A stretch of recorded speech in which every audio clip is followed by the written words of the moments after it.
If you concentrate solely on your career, you can get a long way in your career. And I would say that that's a strategy that a minority of men preferentially do.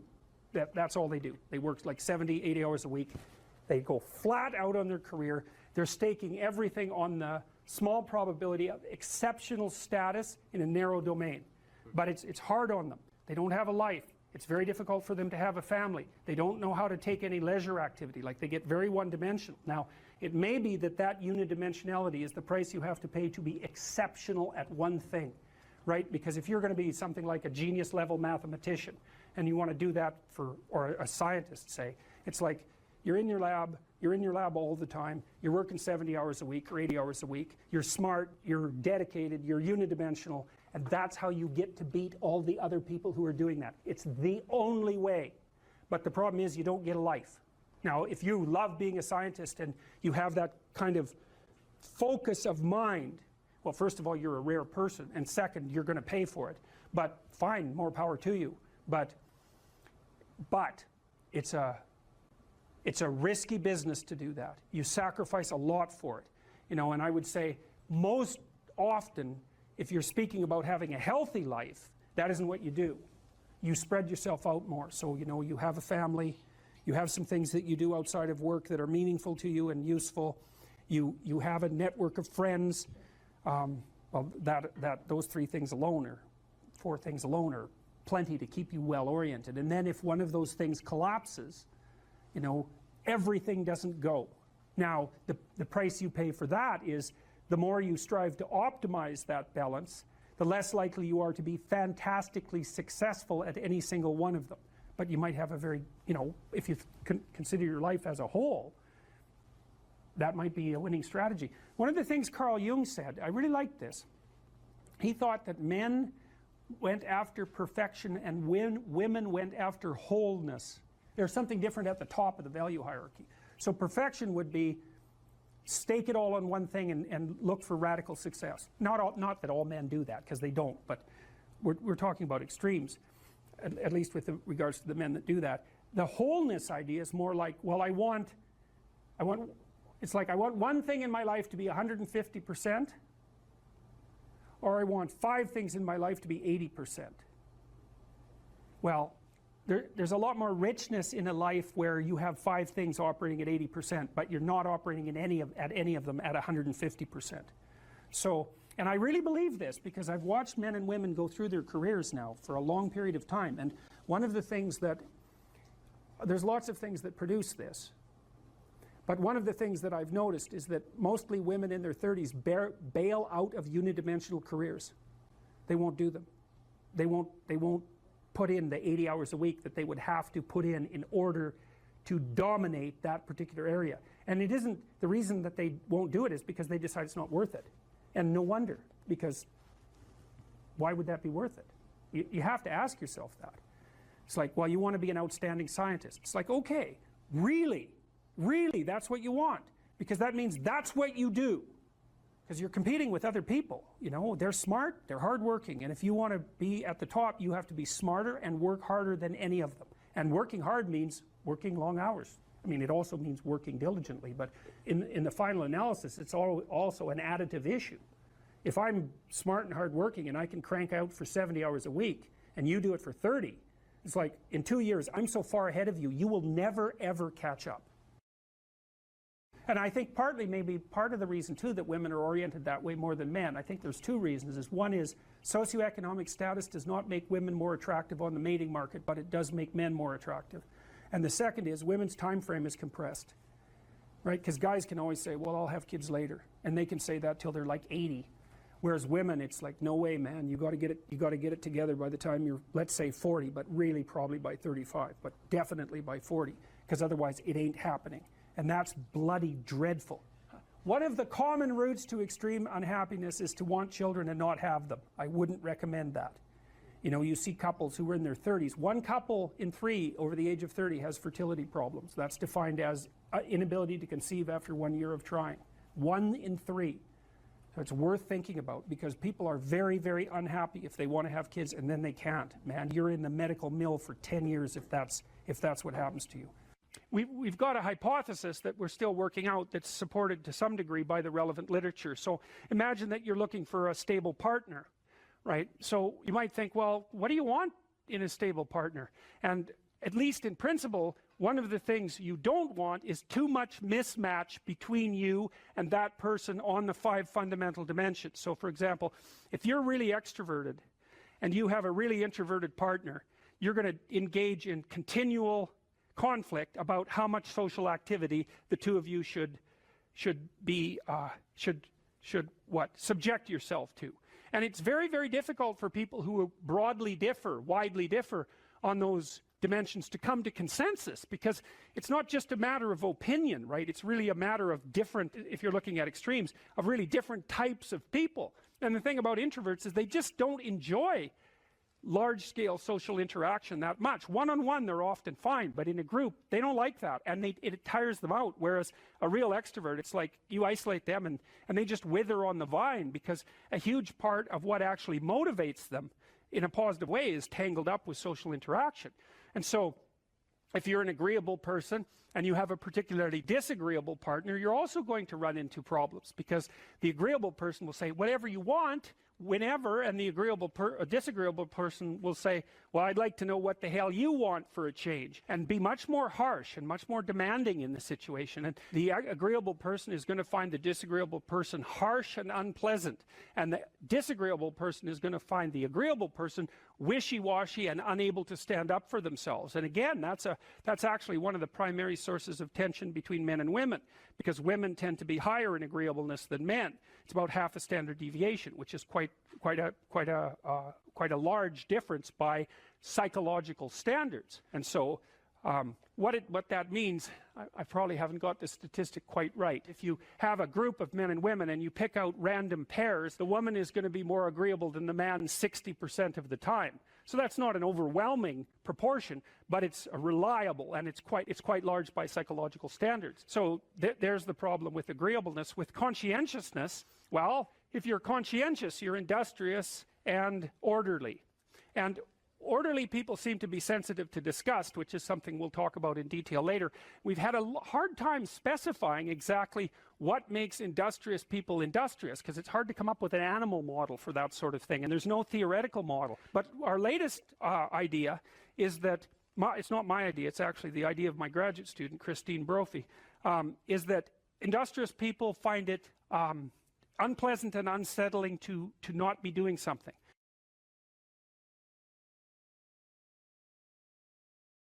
So imagine you have a goal in mind.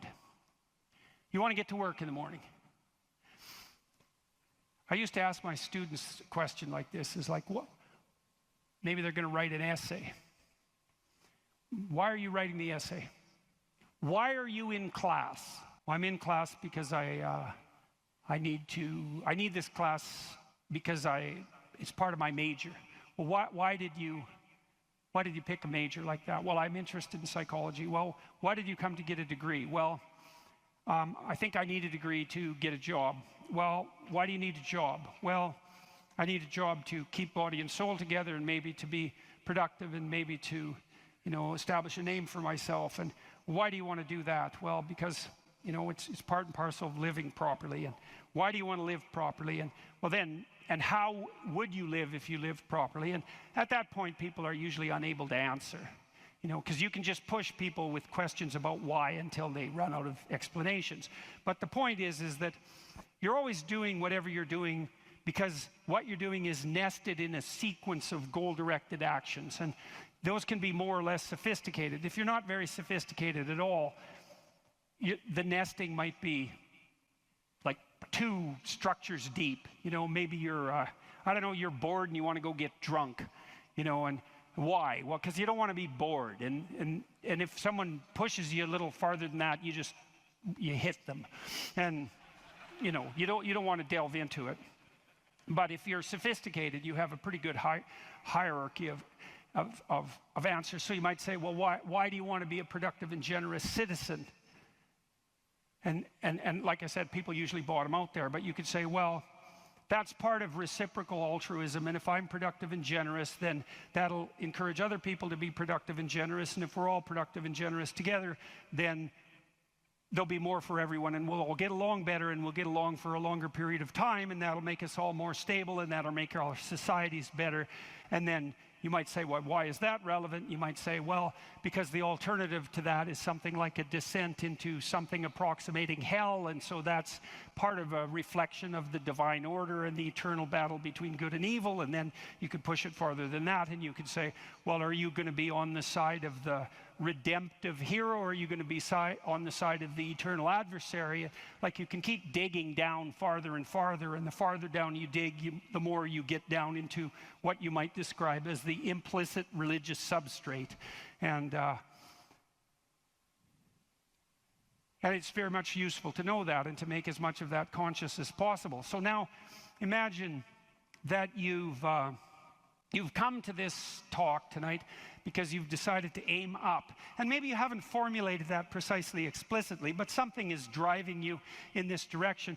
And then you come to the talk and you find out that I'm talking about something that isn't what you expected, and it doesn't seem to be moving you along on your pathway forward to that end. And what's going to happen is you're going to be disappointed. And you might be anxious too. You're going to be disappointed because disappointment signals that you're experiencing something that's not relevant to the goal that you are attempting to pursue, and that might in fact be interfering with it. That's what negative emotion does.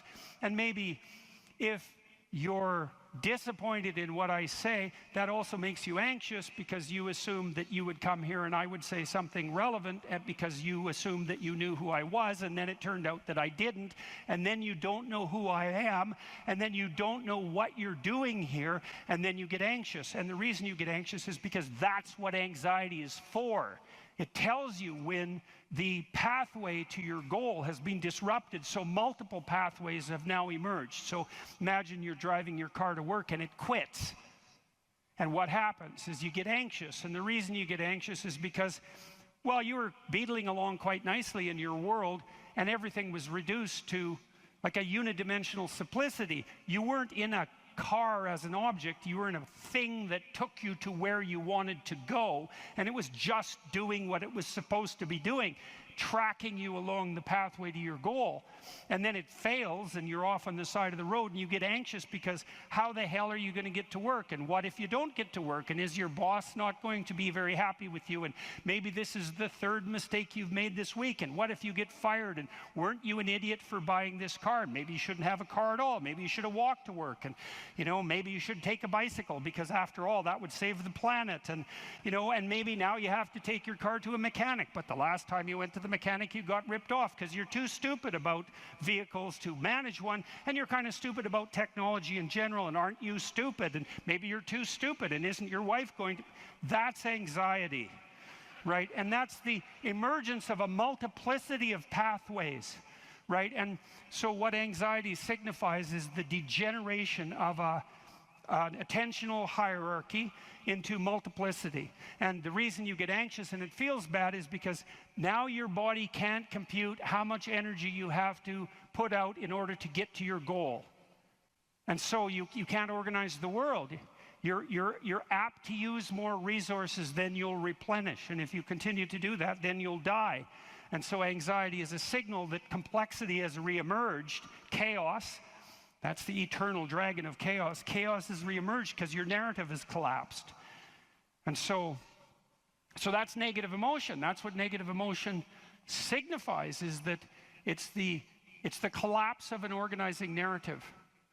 And so that's very interesting to know. So you feel positive. If I walk on the stage and I know I'm supposed to go to the front of the stage, say, and the reason I want to do that is because I know I have to talk to you, and that's and I want to talk to you because I think it's valuable to talk to you, etc. That's nested in a hierarchy of value. And if I see a clear pathway to the front of the stage, then that actually produces positive emotion.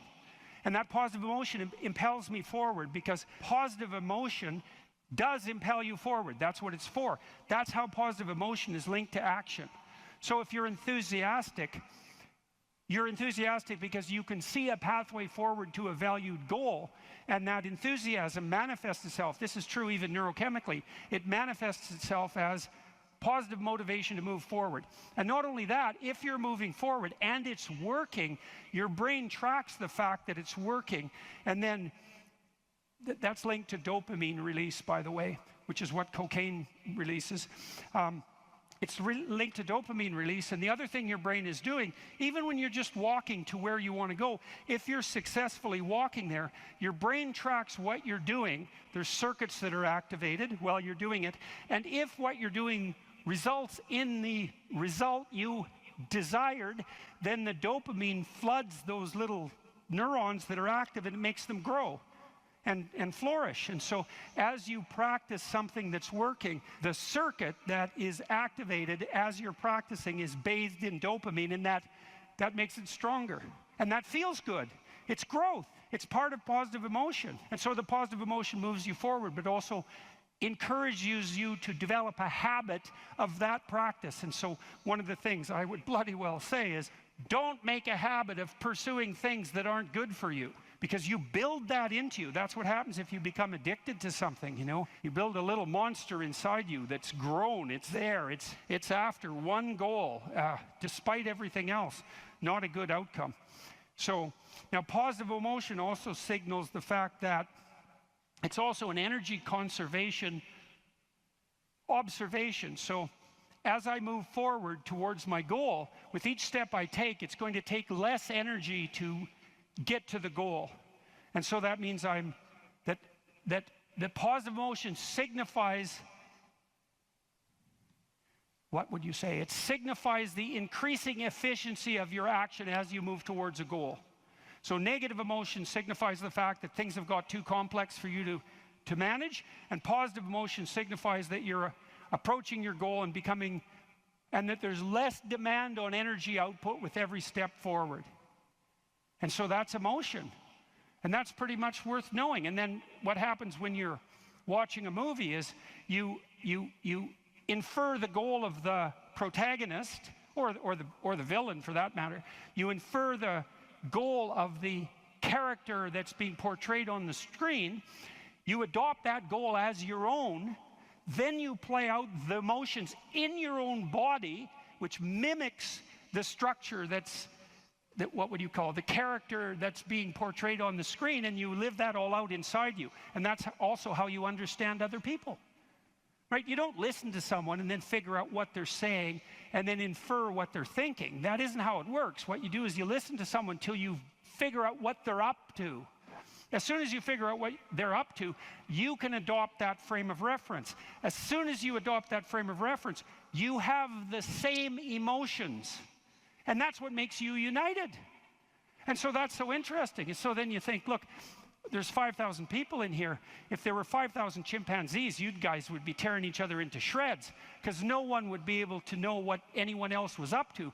But because all of you are here paying attention to the same thing in the same way, you have virtually identical emotional states, and that means instantly your behavior is rendered predictable to one another.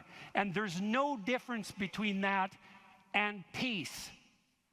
They're the same thing. And so what that means is that one of the predicates of a civil, productive, and peaceful society is that everyone inhabits the same narrative. And you might say, well, we don't need the same narrative. It's like, yes, we do, because if we inhabit a different narrative, then we're running emotionally in different directions, and we will not understand each other, and we will run into conflict, and that conflict can become deadly at the drop of a hat. And so it's a precondition for a civil society that everyone is united in the same narrative. And then that begs the question, right? What is the narrative insofar as we're unified? And another question, which is, what should the narrative be?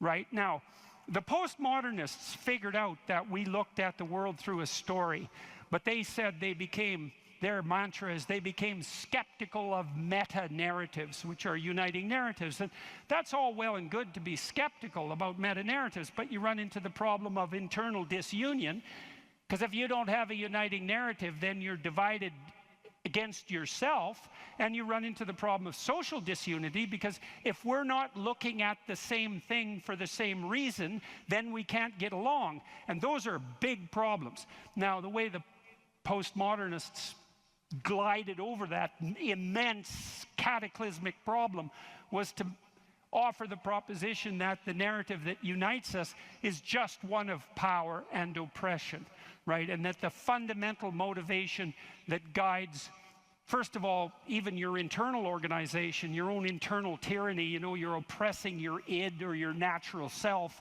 And then if you establish a relationship with someone like a marriage, well, that's just a manifestation of patriarchal oppression. And if you organize a business relationship, it's a relationship of mutual exploitation. And so far, and so on, all the way up the political hierarchy, all the way back into the past. A more dismal view of human existence couldn't possibly be formulated. And I always think about it as a kind of implicit confession. It's like, so you think the world's all run by power, do you? Okay, I know what game you're playing and attempting to justify, and it's completely bloody preposterous because, first of all, if you tyrannize yourself, you're going to be one miserable creature. Plus, you're going to rebel constantly, as you already know. I'm sure all of you have tried at one time or another in your life to force yourself to do something with a whip, so to speak, and what you instantly find is that you're so condemned to be free that you'll even resist your own tyranny, right? Try telling yourself to do something and see if you do it. I'm going to go to the gym. That's New Year's. I'm going to the gym 3 times a week, 2 hours a day. It's like, no, you're not. You're going to last like 3 days. And then you're going to find an excuse. The rebellious part of you is going to find an excuse, then you're not going to do it. And it's a bloody mystery, isn't it? Because you'd think you could tell yourself what to do. Because otherwise, who are you, you know? You're the part that told yourself what to do, but you don't listen, so what the hell's that part? That's you, that's for sure. So you can't even tyrannize yourself with any efficiency. And then if you're married, men, you're married, try tyrannizing your wife. And see how well that works. And like it might work for 10 minutes, but she's not as big as you, but she's a lot sneakier. And so, and you have to wake up with her tomorrow morning. And so even if you do win the fight, which you won't, she's going to bloody well take it out on you the next day, and no wonder. And so you're bound in that relationship by the necessity of continual iterative interactions, right? And they have to be moderately peaceful, or you're going to tear each other into shreds.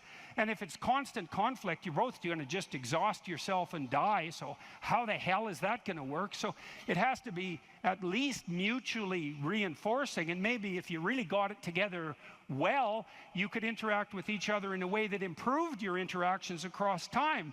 And maybe you're wise enough so that if you were on that track, the way you would experience that in the moment would be as exactly the kind of relationship you'd want to have with someone.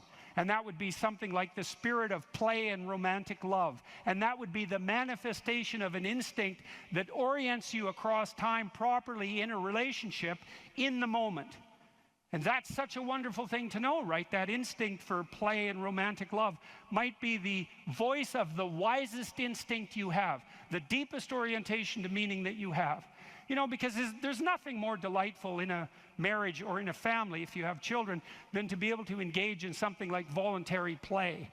And you know, if you could have the world set up the way you would want it to, if you had any sense, wouldn't it be something if mostly what you did was something akin to play? And that's equivalent. Christ in the Gospel says, know that unless you become like a little child, you'll never enter the kingdom of heaven. And what does that mean? It means to rediscover that intense immersion in life and that capacity for play that characterized us all as children that we can't maintain because we have to mature, but that we could rediscover as adults if we were sufficiently wise and careful. And so, and then, you know, if you have friends, it's like, well, you tyrannize your friends? Well, then you don't have friends. You're just a bully with henchmen. And as soon as you stumble, they're going to stab you in the back because you surrounded yourself with craven psychopaths. And they're just going to wait for the moment to take you out. That's not a friendship, obviously. And if you're running a business, and those of you who've run businesses who have a clue know this is true, it's like, what happens if you rip off your customers? Well, you can get away with it once or twice, but word gets around in no time flat. And then you're just done and bitter and resentful because your idiot machinations confrontations didn't work. But if you engage in fair trade and you're reliable and you deliver what you promised and you're half decently good to your employees and the people that you work for, then they're going to be pleased with you, and they're going to come back and they're going to talk to their friends about how well you did, and you're going to flourish. And none of that's arbitrary. You know, that's all guided by the manifestation of a certain form of attentional priority, right? You go to your customer's house, maybe you're a plumber, and the first thing you do is you listen to their damn problem. And so at least you have enough sense to engage in dialogos, right? You actually want to hear what the problem is, and then you actually want to solve it. And if you do that with some diligence, they're going to be pleased with you because they don't want sewage all over the rug. And so your interests are aligned, and if you offer what you promise, then you're going to evoke positive emotion in them and quell their anxiety, and that's exactly the service that you're offering. And so that means you're acting out the proper story, you're productive and generous and honest, and there's nothing arbitrary about that as a ethos that unites you internally and that also makes it possible for you to exist in a peaceful and productive society.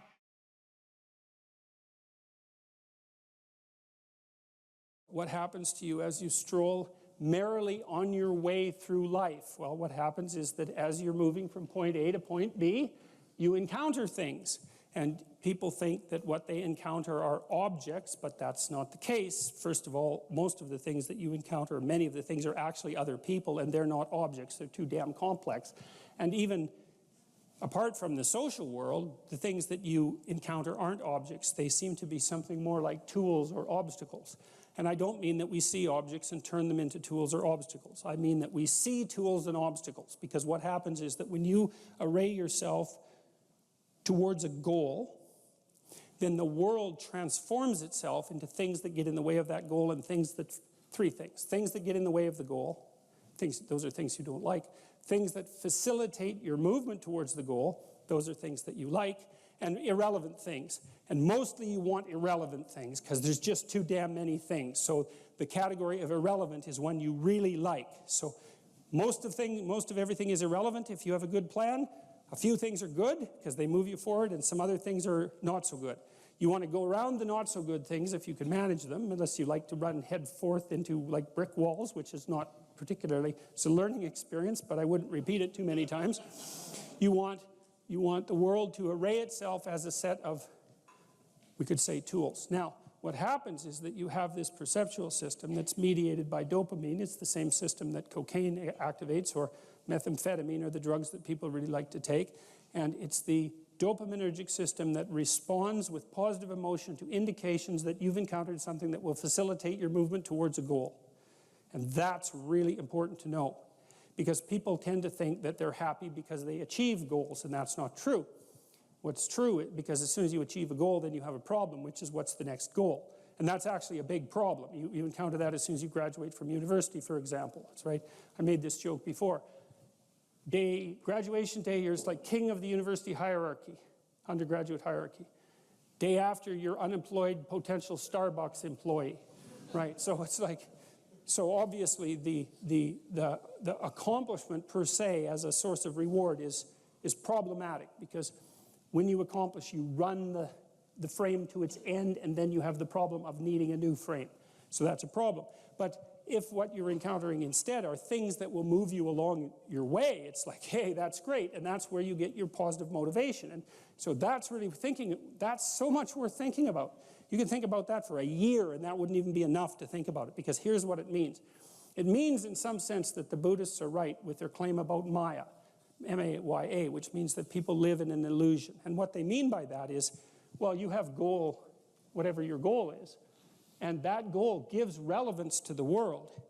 And you could change the relevance of the world in a snap, just by changing your goal.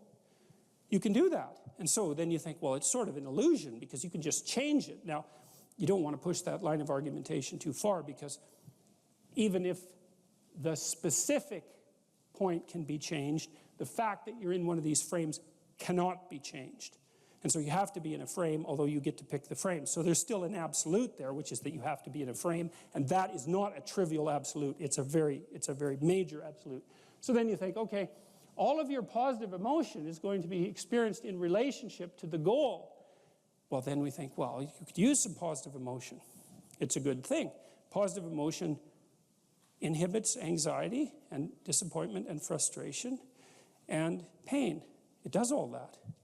Technically, it does that. That's why a football player with a broken thumb who wants to score a touchdown can go out there and, play the football game, even though it's a kind of an arbitrary goal, right? It's like, really, you're going to go out there and like risk your hand to fire a pigskin through some poles? It's like, well, you can say the same sort of cynical thing about most of the things that people do, but you can't say the cynical thing about the fact that they have to do things. So you have a point, you have your aim, you have your ambition, and then that's what turns the world into a potentially positive place. And here's the kicker. This is so cool. The higher the aim, the more the positive emotion. So that's you think, well, why should I bother? Why should I bother doing something lofty and difficult? It's like, because it's worth it. That's why. Because the alternative is stupid suffering. Because really, because what happens is, like, you don't need a framework in order to suffer. You can just lay there day after day and suffer, right? That's easy. So that's the default condition. If you don't have a lofty ambition, then you suffer miserably. And the reason for that is life is really complex, short, finite, full of suffering, and beyond you. And so you can just lay there and think about that, and it's horrible. And so that's not helpful. It's just not useful. And so, people often say life is meaningless. It's like, no, it's not. That's wrong. Because if it was meaningless, that'd be easy. You could just sit there and do nothing, and it wouldn't matter, right? It'd be like you were like a lobotomized sheep. It's just irrelevant. But that isn't what happens. When people say that life has no meaning, that isn't what they mean. What they mean is, I'm suffering stupidly and intensely, and I don't know what to do about it. Well, the suffering is meaningful. It's just not the kind of meaning you want. So how do you get out of that? You note the baseline of suffering, which is very, very, very, very high. And then you say to yourself, okay, I need to do something that justifies that. And that's not so easy, because the baseline for suffering is high. If you're going to make something of yourself, let's say, so that it's worthwhile to exist in the world, then you have to aim at something that's so well structured that you can say, yeah, earthquakes, cancer, death of my family, dissolution of my goals, ultimate futility of life, and the heat death of the universe. Hey, it doesn't matter, it's worth it. The Greeks had the maxim, know thyself. How do we come to know ourselves in terms of our personalities and, more importantly, potential? Well, one of the first ways to come to know yourself is to understand that you don't. You can learn to kind of watch yourself like you're watching a stranger. You have to adopt a position. It's a position of radical humility, I would say. Humility in two senses. So one sense would be the humility of recognizing your ignorance. So you have to understand that you don't know who you are. That's not easy to understand, because you think you know. But then, you remember you can't control yourself very well. You're not very disciplined. You're full of flaws. Maybe you don't know yourself as well as you think. But it's hard to get low enough to understand how deeply it is the case that you are ignorant about who you are. Now, there's an upside to that too, which also is that you're also ignorant about who you could be. And so the discovery of that, is some reward for the horror of determining who you actually are.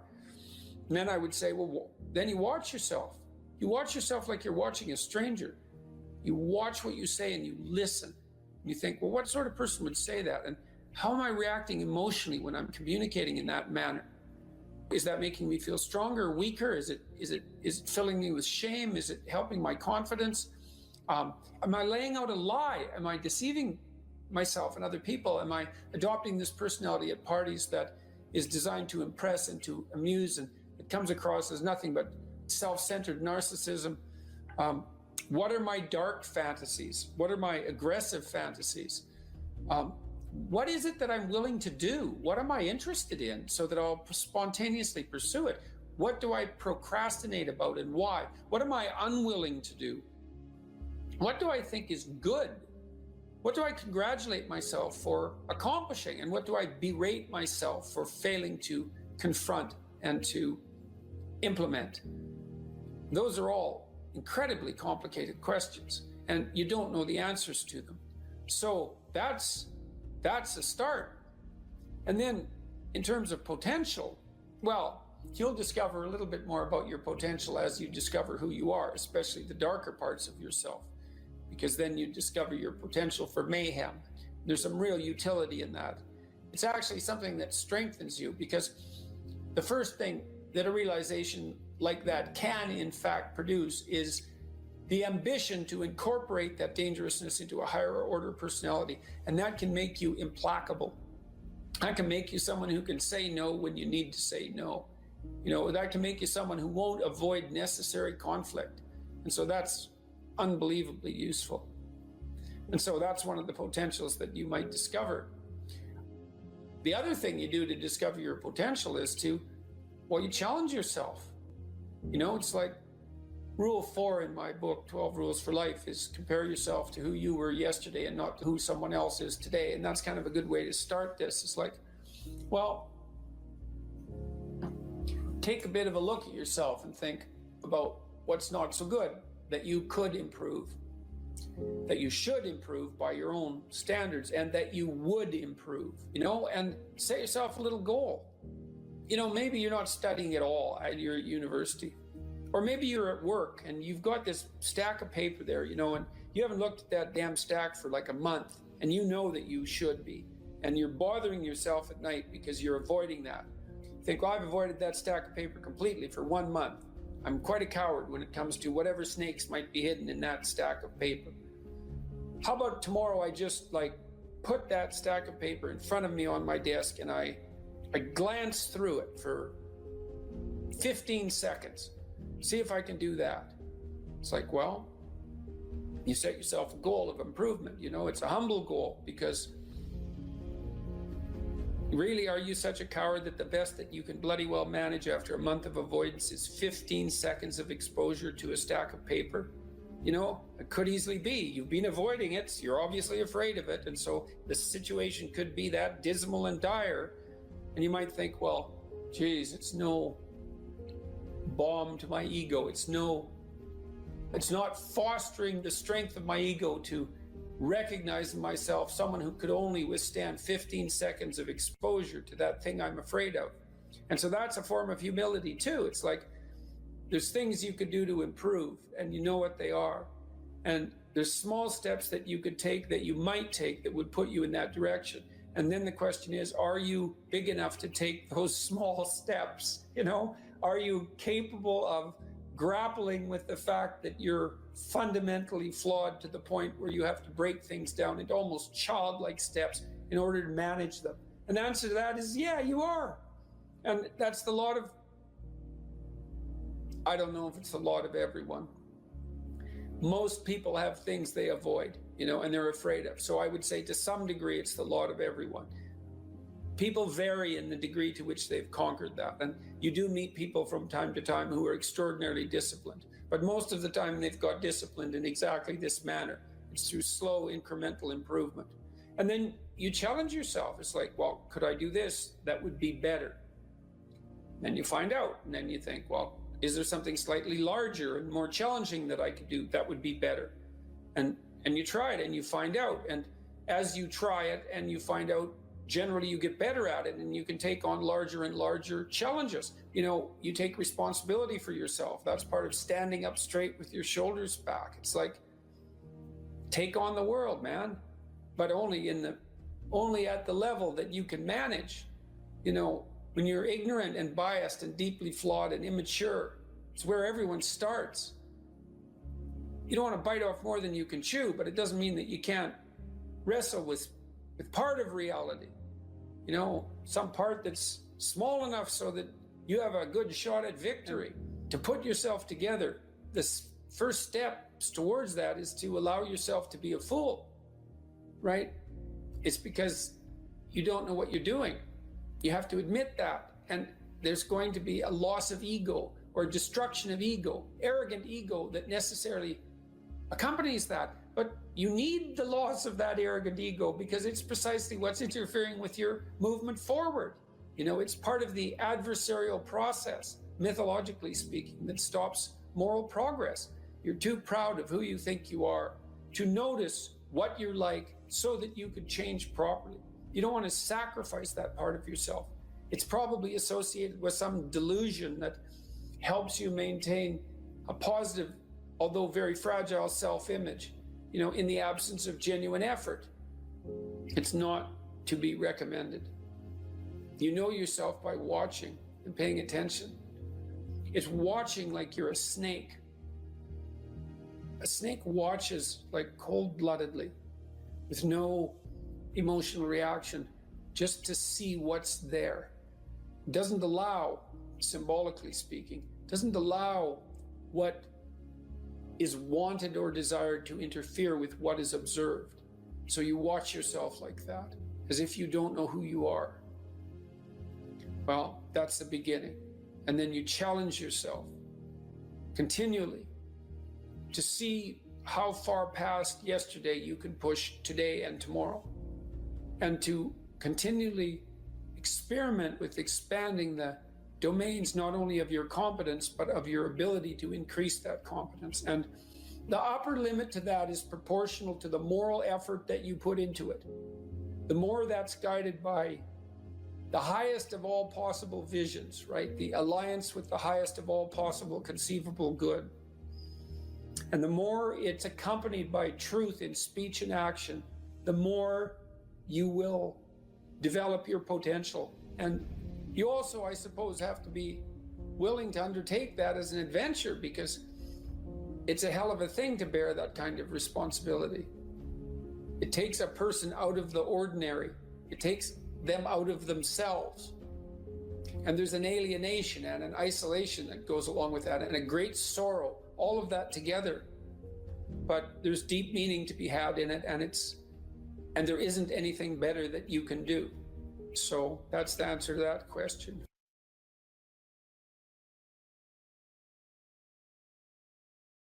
If you write a book, which is virtually impossible, and then get a publisher, which is virtually impossible, you probably have a rejection rate of 99%. So then if you do manage to publish the book with a reasonable publisher, which you won't because it's impossible, then you get 8% royalties. That's it. So 92% of your labor goes to the sales, marketing, and distribution end of things. And so it's very, very difficult to generate capital as an entrepreneur. And there's innumerable impediments. One of the things that people do, and this is something for those of you who might be entrepreneurially minded, here's another thing that you have to understand, is that you can't really create a product and then launch it.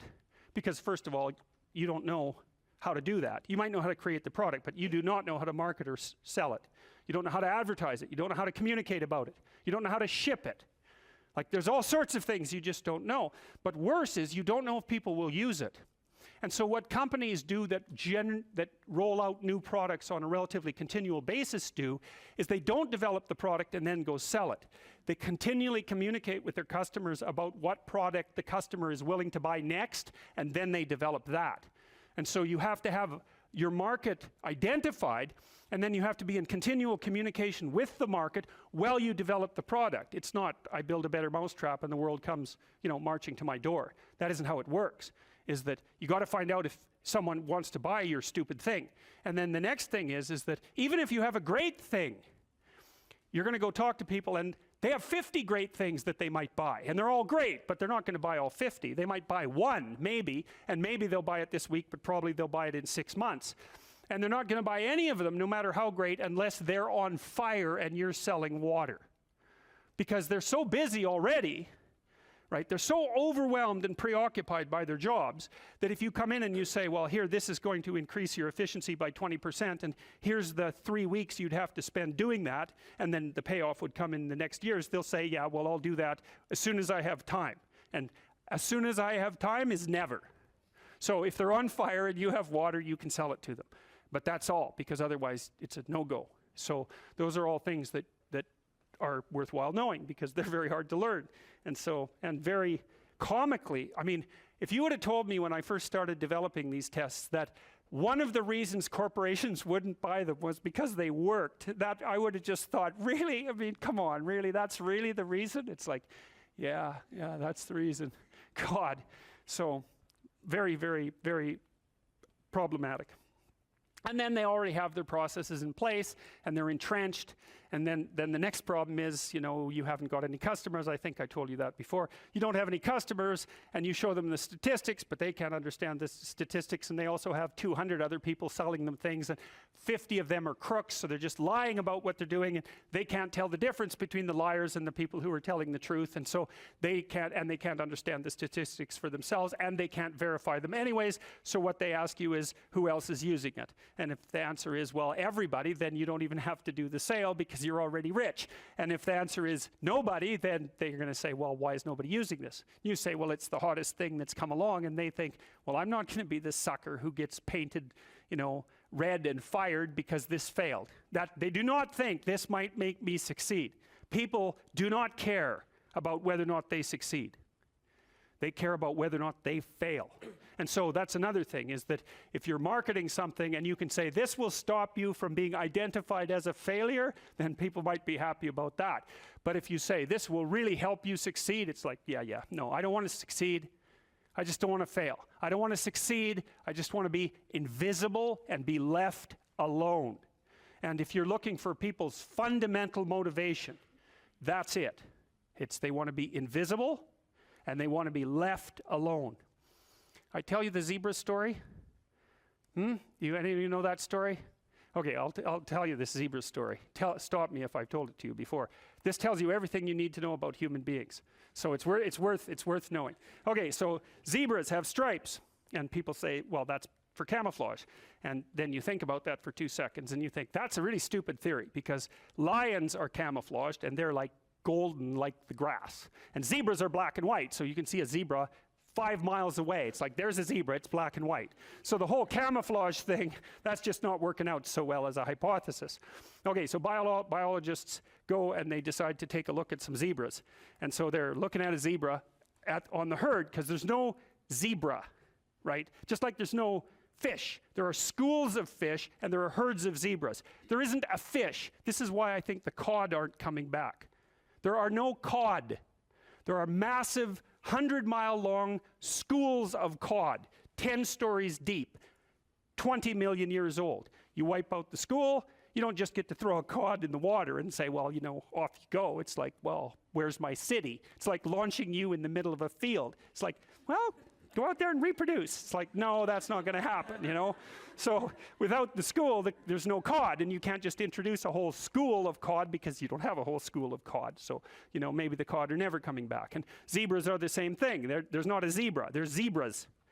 And so you're looking at the zebras, trying to study a zebra, and you look at the zebra and you make some notes and you look up and you think, oh, Christ, which zebra was I looking at? And the answer to that is you don't know because the camouflage is against the herd. And the black and white stripes. There's a variety of reasons for the stripes. Flies also seem not to like the stripes, but you know, usually things evolve for multiple reasons. But anyways, it's very difficult to parse out a zebra against the herd. You look down, you look up, it's like, uh-oh, all those damn zebras look the same. Yes, the camouflage is effective, but it's against the herd. All right, so then you think, well, we better identify a zebra so we can see what he's up to. So then you take your Jeep, and a can of red paint and a stick with a rag on the end of it, and you drive up to the zebras and you paint their haunch red a little bit, put a nice red dot on their haunch, or maybe clip their ear with a cattle clip. And then you stand back and you think, hey, I'm pretty smart, now I'm going to watch that zebra. So what do you think happens to the zebra? The lions kill it. Right, because lions, they're smart, right? Hunting animals are smart. But they have to identify a zebra before they can organize their hunt. They can't just hunt the whole herd. They have to pick out a zebra. And so maybe it's like a zebra that's got a sore hip or something. And so you think, well, nature's kind. It just takes the weak. It's no, zebra or lions like really healthy, delicious zebras. But they look like all the other healthy, delicious zebras, so they can't get a bead on them. But if they're small and just born, or if they're limping, or there's something that identifies them, then the lions can pick them out. And then they do pick them out. And so the rule for human beings is keep your damn stripes on so the lions don't get you. And I'm telling you, man, if you want to remember one thing from my class about human motivation, that's a good thing to learn. People camouflage themselves against the herd, and they like to be in the middle of the herd, which is what fish do, by the way. If you have a big school of fish, the smart, healthy, large fish are in the middle of the school. Because you know what you call fish on the outside of the school? Bait. Right. So that's what people are doing. They're trying to move into the middle of the herd all the time. And the herd moves around, or the school moves around, and people are going, well, I'm in the middle. I'm staying in the middle here. So I've got this protective ring of people around me so the predators don't pick me out and do me in. So, okay, so that's part of the reason why I said, well, you can't sell something to someone for success, because you know, you're thinking, well, people are aiming at success. Don't be thinking that. It's not by any means necessarily true. Trait neuroticism is a powerful motivator. And trait neuroticism is, let's not be too threatened or hurt. Right? That's the negative emotion system. And the negative emotion system is a killer source of motivation. You know, you also see that there are scales of well-being that have been designed, mostly by social psychologists, which means they're very bad scales most of the time, because their psychometric capacity is absurdly low, generally speaking. So what you find with scales of well-being, sometimes they're talked about as scales of happiness even, is that people aren't after happiness, they're after not hurting. It's not, so they don't want to be extroverted and enthusiastic, right, and bubbly and full of smiles and laughter. That isn't what they mean by I want to be happy. What they mean is I don't want to be anxious or in pain. And so well-being scales tend to be something like emotional stability plus extroversion. But the big loading is on emotional stability, the reverse of neuroticism. You want to avoid suffering. You don't want to be happy. You want to avoid suffering. And one way to avoid suffering is not to let the lions gnaw on you. And one way of doing that is to stay in the middle of the damn herd. And so, like, I'm not being a smart aleck about this. I understand why people do that. There's real danger to being visible. There's real danger in being visible. Now, you might be successful if you're visible, but you also might be dead.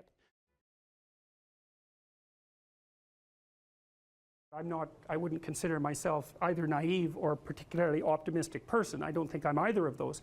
But this is actually an idea, this is one of the only ideas that I've ever found that I really believe to be rock solid. I actually think that it's true. And it's very optimistic, because it says you can use your sense of meaning to calibrate your progress through life.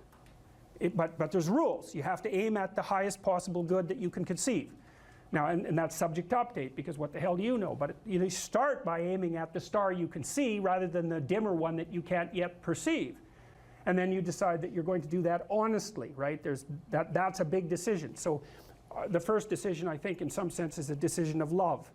You're going to decide that being is worthwhile and that you're going to work for its betterment.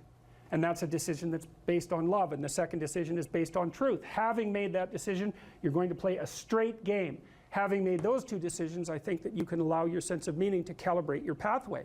And then what's so interesting is that you hit a state that's as close to paradisal as you're going to hit right away, because being engaged like that, it's better to be engaged in the solution of a complex problem than not to have a problem at all. And that's no different than saying it's better for there to be being than non-being, because being is a problem. And so if you want to have no problems, then you have no being. And you could say, well, being is so miserable that maybe that's the route we should take. And fair enough, but maybe you can have your cake and eat it too. You can have the damn problem. It can be a problem worth solving, and you can be so engaged in solving the problem that it justifies the fact that the problem exists. And then you get to have the problem and the solution at the same time, and maybe that's better than not having the problem at all. And I believe that, because one of the things I have seen, and I've seen this being so interesting when I've been lecturing to people, especially more recently, and this is also manifested itself on YouTube. I'm talking to people a lot about responsibility, and it's young men in particular that seem to be responding to that. And I think that's partly because I think that young women, in some sense, have their responsibility map already laid out for them.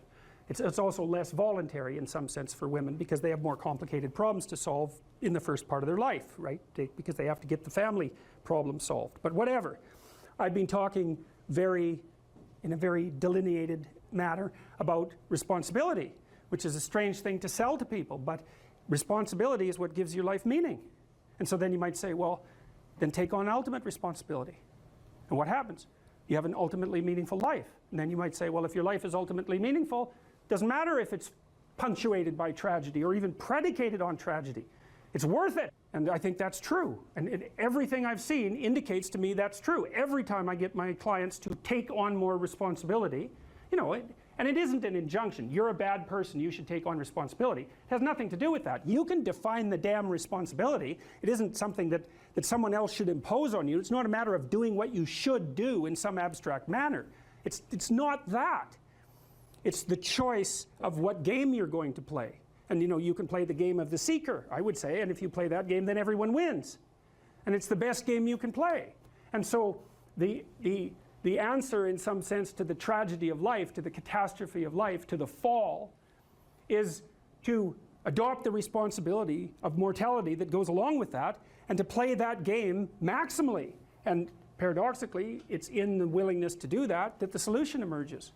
And I don't, you know, I have done my best with every single thing I've talked to you guys about. I have done my best to do what Dostoevsky does in his novels, which is I make a proposition and then I spend months or years trying to figure out if I can take the bloody thing apart, if there's something wrong with it, because I want to find out. I want to hit it with a hammer and see if it breaks. And what I've been trying to do is to tell you all the things that I've gathered, let's say, or laid out or articulated or discovered over the last 30 years that I have not been able to break with the biggest hammer that I could take to them.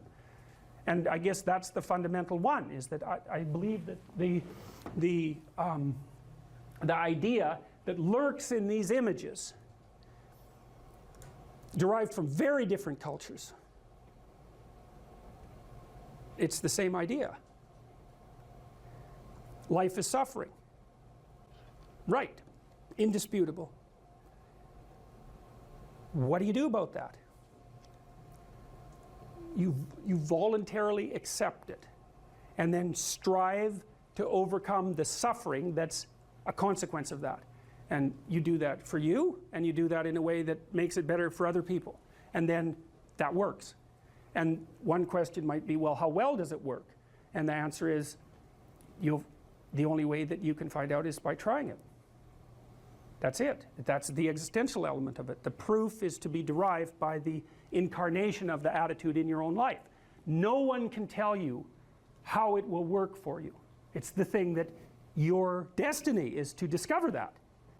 And you have to make the decisions to begin with. It's like, because you can't do this without commitment. You have to commit to it first. That's the act of faith that Kierkegaard was so insistent upon. You have to say, I'm going to act as if being is good. I'm going to act as if truth is the pathway to enlightenment. I'm going to act as if I should pursue the deepest meaning possible in my life. And there's reasons to do none of those. They're real reasons. So it's really a decision. But you can't find out what the consequence of the decision is unless you make the decision. I think the same thing happens when you get married, by the way. Is that if you think you might leave, you're not married. And then you think, well, the marriage didn't succeed. It's like, well, maybe you were never married. Because the rule is, you don't get to leave. And there's a reason for that rule. Now, I'm not saying that there aren't situations where there should be exceptions made for that. That's not the point.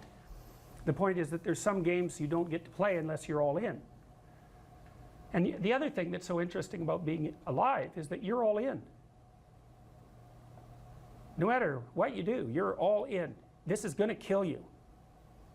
So I think you might as well play the most magnificent game you can while you're waiting. Because do you have anything better to do? Really? Why not pick the best thing possible that you could do? Why not do that? Maybe you could justify your wretched existence to yourself that way. I think you could. That's what it looks like. You know, people find such meaning in the responsibilities they adopt. It stops making them ask questions about what life is for. If you have a newborn child, for example, like, unless you're really in a bad way, psychotically depressed, or maybe your personality really needs some retooling, you stop thinking about anything but ensuring that that baby is doing well. And if someone comes along and asks you an existential question about your commitment to that, the right response is, why are you asking me such stupid questions when this is manifesting itself right in front of your eyes? Like, how blind can you be? That isn't a time for questions about the meaning of life. The answer is right in front of you. And if you can't see it, it's not because life has no meaning, it's because you're blind. I mean, that's what the image of the Virgin Mother and the child is all about. It's like, what's the answer to the meaning of life? Here's an answer. It's like, well, I'm going to criticize that. Well, go right ahead. You know, it's like what you're like a what do you call that? A termite gnawing on a temple. There's no utility in that sort of criticism. It's blindness. And it's the same thing with regards to the path of the hero. It's like it glistens in front of you and you can criticize it. It's like, fine. Put the cart before the horse and see how far you get. So I thought, to bring full closure to the class, I was trying to solve this terrible puzzle that confronted me and many other people about how it was that human beings got themselves in such a tangle about what they believed. Such a tangle that we were pointing the ultimate weapons of destruction at one another, which, by the way, we are still doing. And I thought, okay, well, I understand that. We need our belief systems. They orient us. And that means there will be conflict between belief systems, and that can be a catastrophe. And that's being played out everywhere, again, in very many ways. What's the solution to that? Well, one possibility is there's no solution. It's just mayhem all the way around. Could be the case. But it seemed to me, as I delved into it, that the proper solution to that was to live properly as an individual. Because you're more powerful than you think. Way more powerful than you think. I mean, God only knows what you are in the final analysis. You're blind to your own weaknesses, but you're also blind to your own strengths. And so then I think, well, if you got your act together, it'd be better for you, and instantly it would be better for your family, assuming they wanted you to get your act together, and not everyone does, and then it would be better for the community. It's like, how far could you take that? If you stopped wasting time, and if you stopped lying, and if you oriented yourself to the highest possible good that you could conceive of, and you committed to that, how much good could you do? Well, I would say, why don't you find out? So that's what I think you should do. You should find out. You don't have anything better to do. And there's nothing in it, as far as I've been able to tell, there's nothing in it but good. So maybe you could sort yourself out so that you wanted nothing but the good. And then maybe you could help make that manifest in the world. And maybe we wouldn't have all these terrible problems then. At least we'd have fewer of them, and that would be a start. So it's the answer to the problem of humanity is the integrity of the individual. That's the answer. So, and states that are predicated on that realization are healthy. So, and states that aren't are doomed to stagnation and catastrophic collapse. And personalities that are predicated on self-tyranny and the tyranny of others are doomed to collapse. So, and then you think, well, what's the barrier? And the barrier is, are you willing to accept the responsibility? And part of the answer to that is, reduce the damn responsibility until it's tolerable. You don't have to fix everything at once. You could just start by fixing the things that you could fix. Or you could even do it more. You could do it with even less self-sacrifice. You could start by fixing only the things that you want to fix. God, you can get a massive way that way. So do it. See what happens. That's what you should have been taught in university right from the beginning. It's like, aim at the highest good. Tool yourself into something that can attain it. And go out there and manifest it in the world. And everything that comes your way will be a blessing. And so all you have to do is give up your resentment and your hatred. I know that's a hard thing to give up because you have plenty of reason for it. That's probably a good place to stop. So it was a pleasure.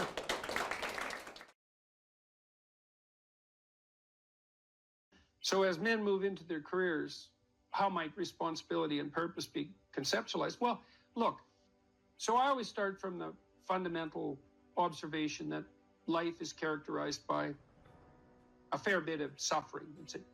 There's a tragic element to life, tragedy tainted by malevolence.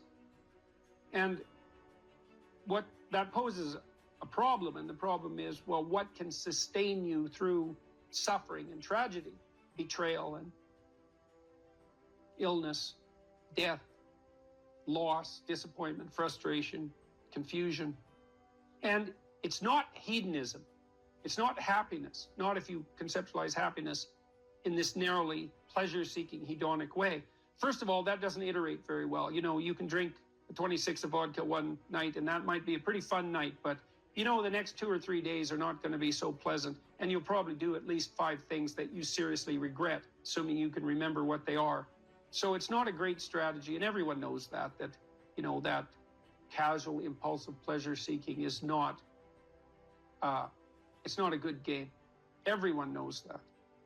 And that doesn't mean you should be afraid to try it, right? That's entirely different. You need to bash yourself around a bit. What did William Blake say? Wisdom through excess. There's definitely something to that. So, you know, walling yourself away from experimentation, that's not a good idea. But falling prey to indulgences, that's a catastrophe.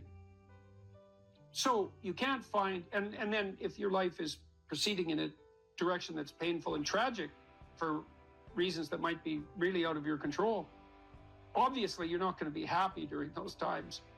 You may not have even the opportunity to seek anything that's pleasurable or the ability to experience it. So then what's going to sustain you under those circumstances and sustain your will to live, but even more importantly, protect you from the resentment and the moral corruption that unrequited suffering can so easily produce?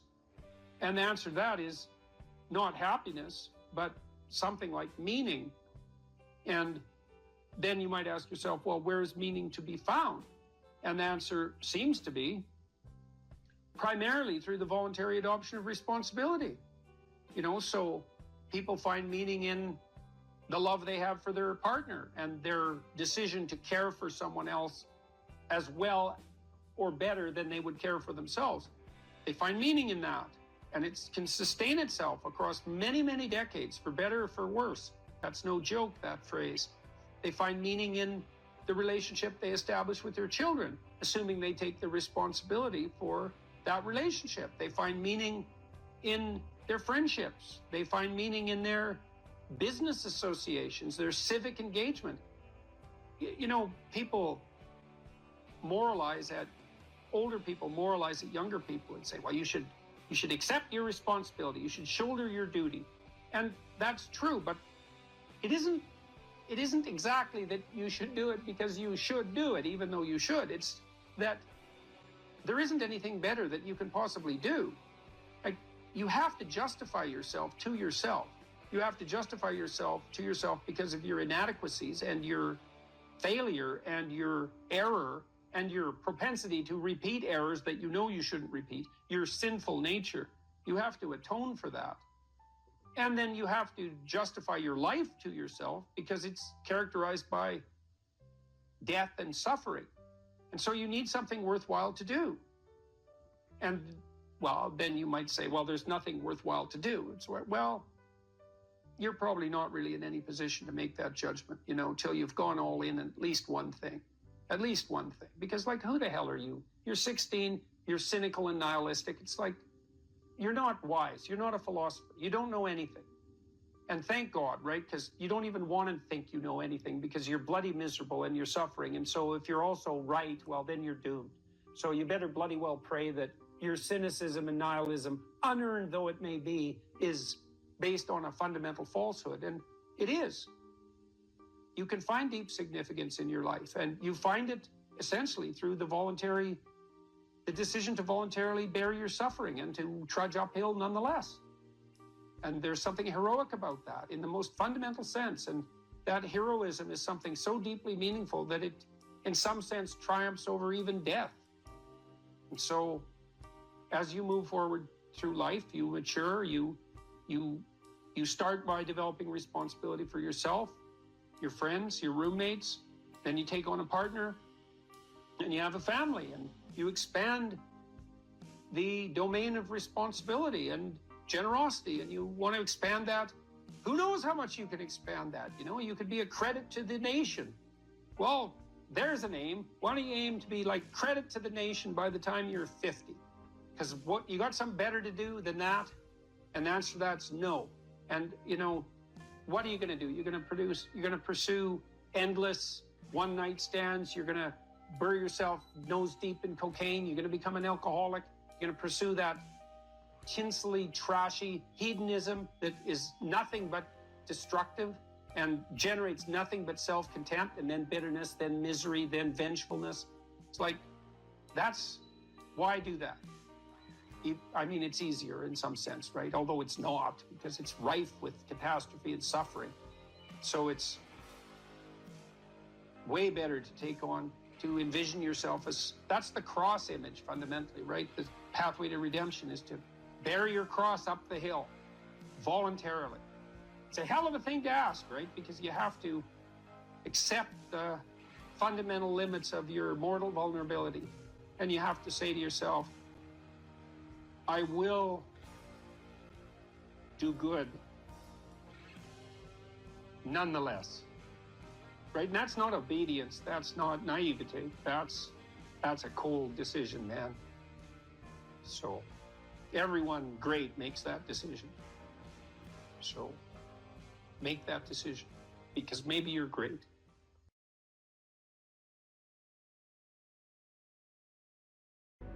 We were sitting in the first row of the plane, and do you remember the guy was a young black man, sort of ran onto the plane. He was wearing a yellow vest. He was a worker working the bridge or something. And he came up to you and he said, I'm not supposed to be on the plane right now. I'm not supposed to say anything, but you helped me turn my life around. I got this job because of you. And what I remember more than anything else is he had this huge smile on his face. But it wasn't because you told him to go out there and be happy. It was because you told him to go out there and fix some stuff. And I think that's exactly what you're talking about right now. Those experiences are so life-sustaining. It's so remarkable to have that happen. And that's something I've been immensely privileged to constantly experience, although there's also something about it that's extremely painful. You know, the magnitude of that joy is sort of proportional to the obstacles it had to overcome while it was attempting to manifest itself. You know, and one of the things I'm sure you saw on the tour, and I don't know how this affected you, was the depth of hunger for encouragement that exists everywhere, as far as I can tell. And everyone wants to be appreciated when they bring their best to the table. That's why the current assault on merit is so unbelievably brutal, because it will deny everyone the right to be appreciated for being their best. And you might ask, well, when does the best become your enemy? And that's easy. It's when you flee from it.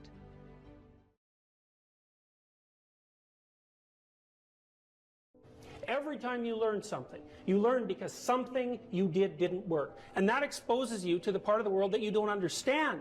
Every time you're exposed to a part of the world that you don't understand, you have the possibility of rebuilding the structures that you use to interpret the world. That's often why it's more important to notice that you're wrong than it is to prove that you're right. One of the things that you're supposed to learn in university is precisely that. It might be useful to listen to people that annoy you on the off chance that they know something that, if they tell you, you can use instead of dying. Talking to people who agree with what you say is like walking around in a desert. You already know everything that they say. The reason you're associating with them in that situation is so that they never say anything that challenges you, because you're afraid that if you go outside of what you understand, that you won't be able to tolerate the chaos. But it isn't the case. People have an unbelievable capacity to face and overcome things they don't understand. And not only that, that's essentially what gives life its meaning. The Buddhists say life is suffering. And you think, well, if that's the case, why bother with it? And people do ask that question, and they ask it in ways that result in their own destruction, and worse, in the destruction of others. So, for example, people who become particularly cruel, particularly in a genocidal manner, are more than willing to dispense with as many human beings as they can possibly train their sights on, because they're so disgusted by the nature of human limitation that they'd rather eradicate it. And lots of people become suicidal because they can't bear the conditions of their own existence. And suffering is real, and it's inescapable. So the question is, what do you do about it?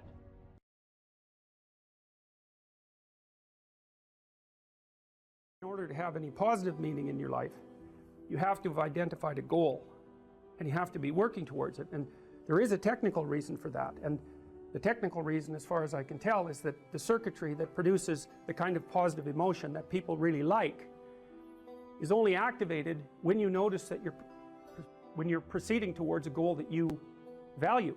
And so that means that if you don't have a goal that you value, you can't have any positive emotion. So technically, that's the incentive reward system, and the underlying circuitry is dopaminergic, and when that circuitry is activated, then it's part of the exploratory circuit. It gives you the sense of being actively engaged in something worthwhile. You tend to think of positive emotion as something produced by reward, but there's two kinds of positive emotion. One is the reward that's associated with satiation, and that's consummatory reward, and that's the reward you get when you're hungry and you eat. But the thing about eating when you're hungry is that it destroys the framework within which you were operating, right? It's time to eat. Well, you eat, and then that framework's no longer relevant. So the consummatory reward eliminates the value framework. And then you're stuck with, well, what are you going to do next? And so the consummatory reward has with it its own problems, but the incentive reward is constantly what keeps you moving forward. And incentive reward, because it's dopaminergic, also is analgesic. Literally analgesic. So if you're in pain, you take opiates, and that will cut the pain, but so will psychomotor stimulants like cocaine or amphetamines. And so it's literally the case that if you're engaged in something that's engaging and you're working towards a goal, that you're going to feel less pain. And you can see this happening with athletes who, they'll break their thumb or something, or maybe sometimes even their ankle, and they'll keep playing the game. Of course, afterwards they're suffering like mad, but the fact that they're so filled with goal-directed enthusiasm means that, well, the pain systems are in some sense shut off. So that's an interesting thing, because what it suggests, then you could imagine, I might say, well, how happy are you that you've made a certain amount of progress? And if you think about it, what you'd say is, well, it depends on how much progress and in relationship to what. So hypothetically, you're going to be happier if you've made quite a bit of progress towards a really important goal. And then you have to think through what it means for a goal to be really important, because that's not obvious. Now, you could say, you're in this class and you're listening to some information, and maybe there's two reasons for that. You might find the information interesting per se, but let's forget about that for a minute. You need to listen to the information so that you can do well on the assignments, so that you can do well in the class. You need to do well in your classes so that you can finish up your degree. You need to finish up your degree so that you can find your place in the world. You need to do that so that you're financially stable, and maybe you can start a family and have a life, and that's all part of being a good person, something like that. And so that's a hierarchy of goals, and you might say that being a good person would be the thing, however vaguely thought through, that's at the top of that hierarchy. And then when you're doing things that serve that ultimate purpose, then you're going to find those more meaningful, and that meaning is actually produced as a consequence of the engagement of this exploratory circuit that's nested right down in your hypothalamus. It's really, really old. It's as old as thirst, and it's as old as hunger. It's really an old system. And so you want to have that thing activated.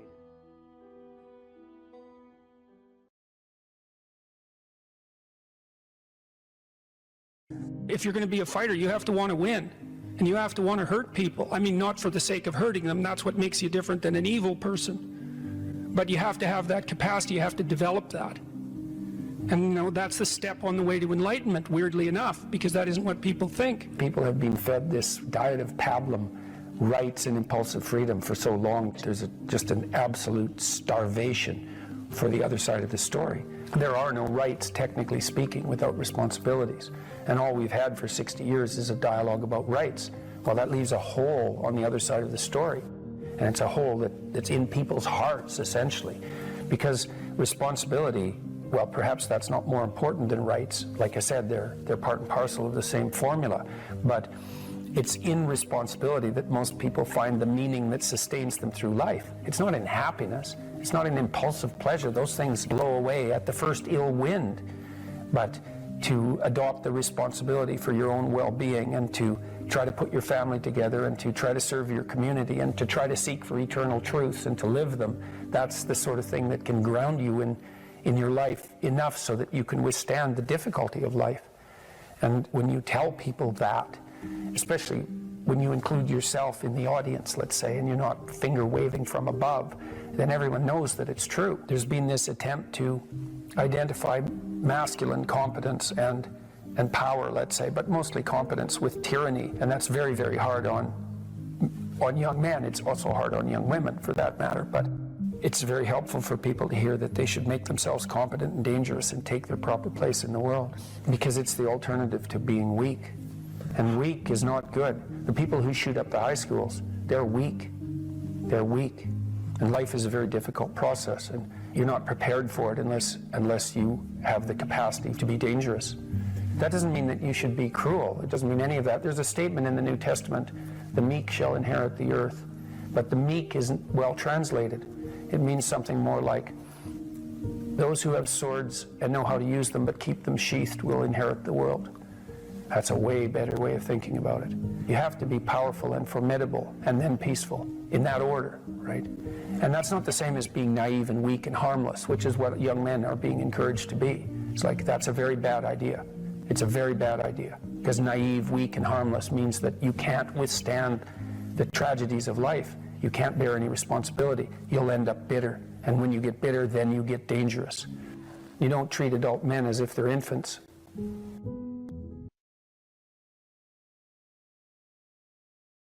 Here's another rule. Pursue what is meaningful, not what is expedient. This is also a great thing to know, I think. That's a tricky rule. Expedient might be, we're going to have a conversation, and I want something from you. And a lot of conversations are like that, because you have a goal in mind. This is what I want from this person. And so then you craft your conversation to get what you want, right? You subordinate your words to the ethic of your desire. And you might say, well, what's wrong with that? Well, what do you know about what you want? Like, haven't you been wrong about that before? Or you might say, well, what's the alternative? Well, is there an alternative? Well, you have to want something from the person to even interact with them. It's like, no, you could want to see what happens. You could want to play. You could tell the truth. That's an interesting thing to do, because you don't know what's going to happen if you tell the truth, that's for sure. You could let go of what you want and just say what you think. And you could presume, and this is an act of faith too, that the truth does set you free, and that the truth that's spoken properly makes out of possibility the order that is habitable and good. And then you could just tell the truth, and you could see what happens, and that would be an adventure.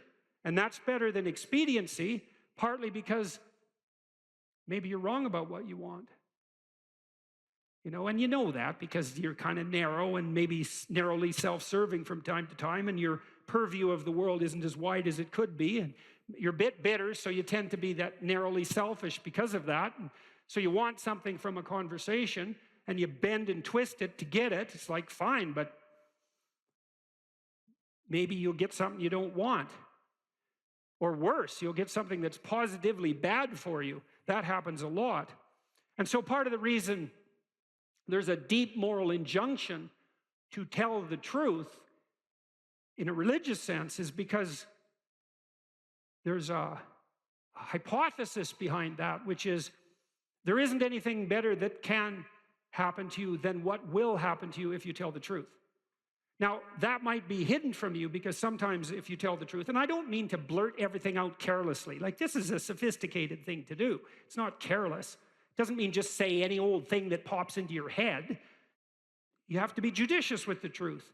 But the notion would be, if something emerges as a consequence of engaging truthfully, and it doesn't seem to be going your way, wait.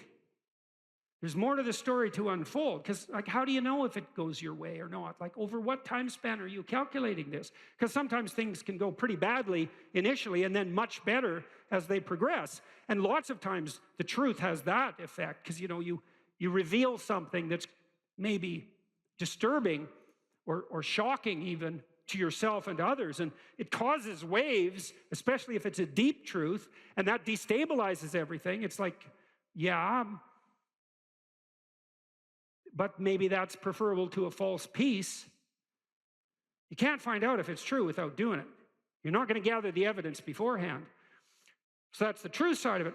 Meaning, pursue what's meaningful instead of what's expedient. It's another hint, like the spirit of play, about the pathway.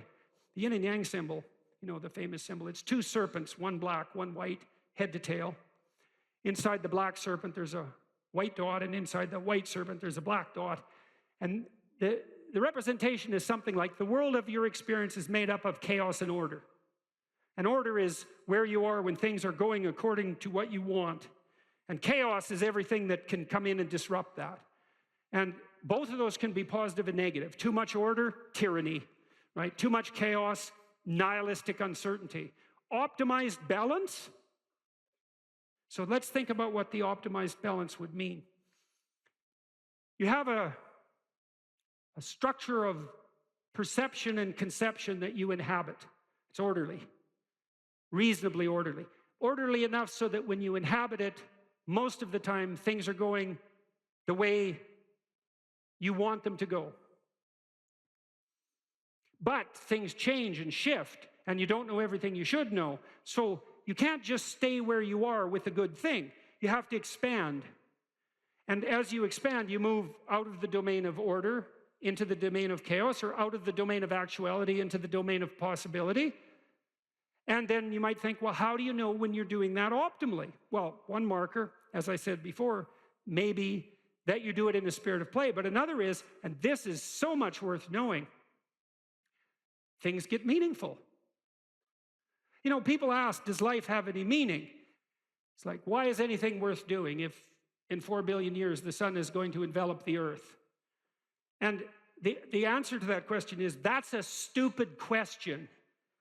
And I can prove that in some sense. It's like, you're a mother and your baby's crying, and so you're going over there to do something about it. And someone comes along and says, why do you care if that baby's crying? You know, in 4 billion years, the sun is going to envelop the earth. And what's the right response to that? It's like, it's something like, go away. Are you out of your mind? And the answer to that question is yes, you are out of your mind. Of course, you can find a time frame or a spatial frame of reference that makes everything you do pointless. You know, it's like, what is this going to matter in 20 trillion years? Well, it's like, the only proper response to that is that's not a wise time frame. Imagine you're in a concert, you know, listening to some great music, and it's got you, you know, and someone taps you on the shoulder, and you know, this is going to come to an end. And well, what's your response? Like, go away.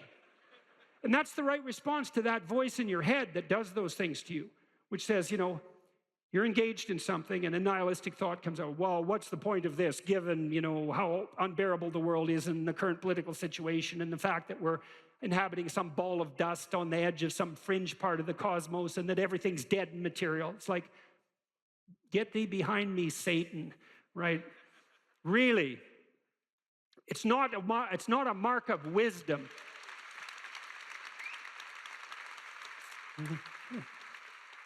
It's not a mark of wisdom to let nihilistic, demonic voices steal your joie de vivre. That is not a mark of wisdom. And you might object, well, at least it's not naive. It's like, yeah, cynicism might be preferable to naivety, but it doesn't hold a candle to wisdom. And that's worth knowing too. Because once you've been hurt and you're cynical, there's no going back to naive. But there's no point in staying at cynical. And there are degrees of courage way beyond cynicism. And some of that is the regaining of the faith you had as a child despite your current level of wisdom. And that's something to strive for, right? That's a moral attainment. That's not a burying your head back in the sand. Quite the contrary. And so, well, back to the yin and yang symbol. Imagine you have an instinct that orients you. Well, you do, as a matter of fact. There's a reflex that's replicated at multiple levels of your nervous system, and it's ancient. If you have a nervous system as an animal, you have this reflex.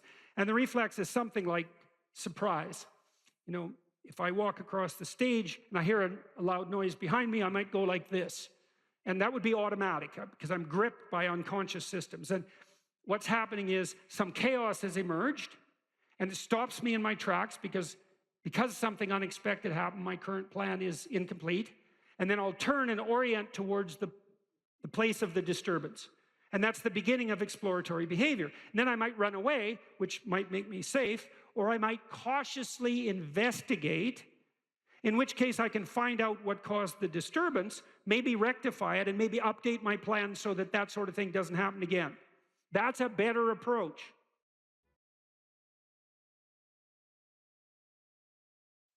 People don't get what they want is because they don't actually figure out what it is.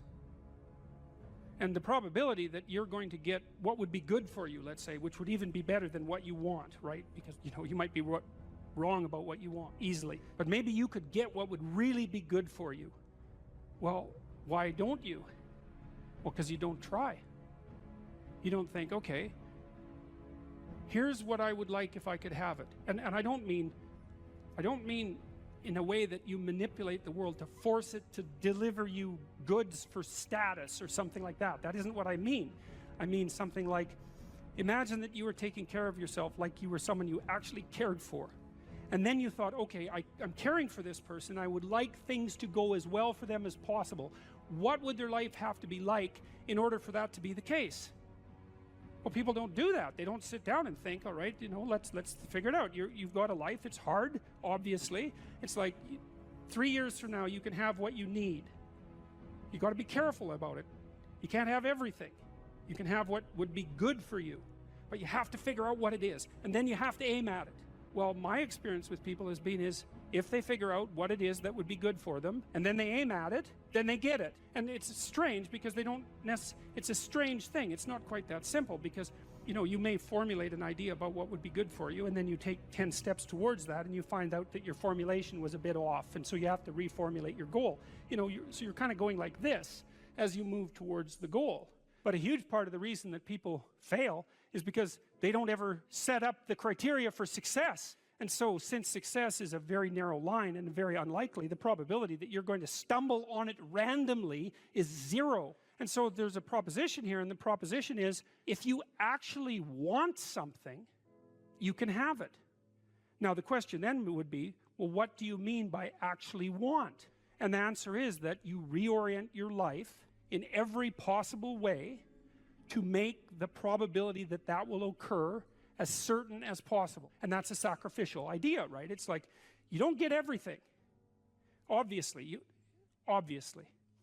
But maybe you can have what you need. And maybe all you have to do to get it is ask. But asking isn't a whim or today's wish. It's like, you have to be deadly serious about it. You have to think, okay, like, I'm taking stock of myself.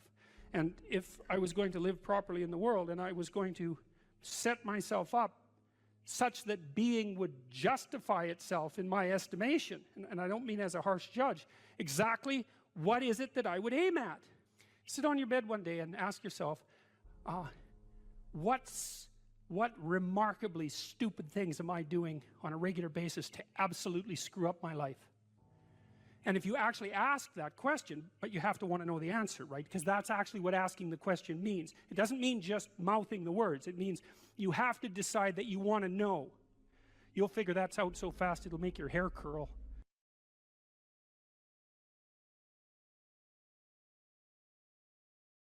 Here's some items, so you guys can do a quick big 5 on yourselves. And I'll tell you the upside and downside of it. So, if you're orderly, you follow a schedule. How many of you follow a schedule? Okay. And how many of you don't? Okay, so one thing I would recommend is that you do. And I'll tell you why. Like, intelligence is a very good predictor of academic performance. And there's not a lot you can do about your intelligence. I mean, you can squander it, but it's very difficult to improve it. Conscientiousness, well, it's a trait too, so it's hard to work on, but we know that conscientious people get better grades, and it's reliable, and it's a powerful effect. And so if your time use is organized, then the probability that you're going to be successful is very high. So one of the things you might think about is make friends with a calendar, like Google Calendar or something like that. And I can tell you some tricks about that, because really it is important. Like, and I'm not kidding around about this. If you're low in conscientiousness, it's really going to trip you up as you walk through life. There's not very many advantages to it that I've been able to see, and I'm not assuming that just because you don't follow a schedule, you're low in conscientiousness, but it is one of the items that mark it. The advantage I've seen so far to being unconscientious is that if you become unemployed, it doesn't bother you as much. And I mean, that actually turns out to matter in some situations. So like, you know, if a big company has to shed 50% of its employees, it's the conscientious people are going to suffer themselves to death for it. And the unconscientious people, they're not going to care anyways, because they weren't working anyway. So it doesn't matter if they have a job or not. So here's one way of thinking about making use of a schedule. Often people are afraid of schedules because they think of them as a trap.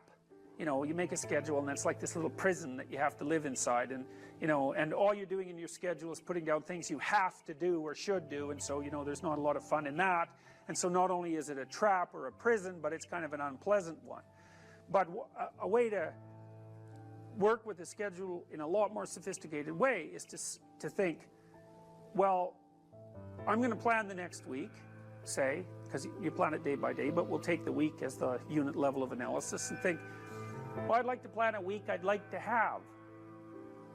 And then your schedule all of a sudden becomes a tool for increasing the quality of your life. And that's a whole different issue, you know, because you might think, what's the emotion that you suffer, assuming you suffer one of these emotions? If you have an essay that's due and you're not doing it, like, would you regard that as a pleasant emotion or unpleasant emotion? Okay, so do you think you can characterize the unpleasantness? Like, what kind of emotion is it? It's guilt, okay. Anything else? Frustration? Yeah, so you're sort of frustrated with yourself. Yeah, you need a slap, right? You think, I need a slap. So, okay, so guilt, anything else? Anxiety? Restlessness? So that's kind of an agitation. Yeah, it's because your body knows you should be doing something, but you know, you're not pointing it in the right direction, so it's shame? Is that reasonable? So, okay, so the reason I was asking you about that is because, you know, most of the negative emotions are associated with neuroticism, but some of them seem to be associated with conscientiousness. And the conscientious negative emotions seem to be guilt and shame, fundamentally. And so recent research, and really recent, I only got this paper like a week ago, I think it's about 4 months old, seem to indicate that conscientious people feel less guilt, but they're more guilt prone. So if they don't do something, that makes them guilty, but they organize their time so they are doing the things they're supposed to do, so then they don't feel guilty. So anyways, back to the schedule. So, all right, you think about your week and you think about your day, and you think, well, how would you improve the quality of a given day or a given week? Well, one of the ways of improving it is to not put yourself into the situation where there are things hanging over your head that you have to feel guilty and ashamed about, because that's a very unpleasant way of being. And, you know, if you have an essay that's due in a week and you're procrastinating, then the fact that you have to do that essay can ruin the whole week. And even when you're doing something that's positive, hypothetically, it's kind of that horrible kind of positive that you experience when you know that you should be doing something else. And so that's when you end up watching YouTube videos about like dancing cats or something like that. You know, and it's at best it's a guilty pleasure. It's not a pleasure at all. You think like, what the hell am I doing watching videos of dancing cats, you know? But then you know that you're procrastinating, and that's low quality, very low quality existence. So if you use your schedule, you can think, okay, well, here's some times that I'm going to do this work. And then you can also sort of ask yourself about that when you're designing your schedule. Because you don't want to design a schedule like you're Adolf Hitler telling yourself what to do, you know, because you're not going to comply with it then. What you have to do if you're going to design a schedule is you have to ask yourself, all right, I'm going to set aside some time to study over the next week or to do this essay or whatever it is. How much time would I actually spend studying?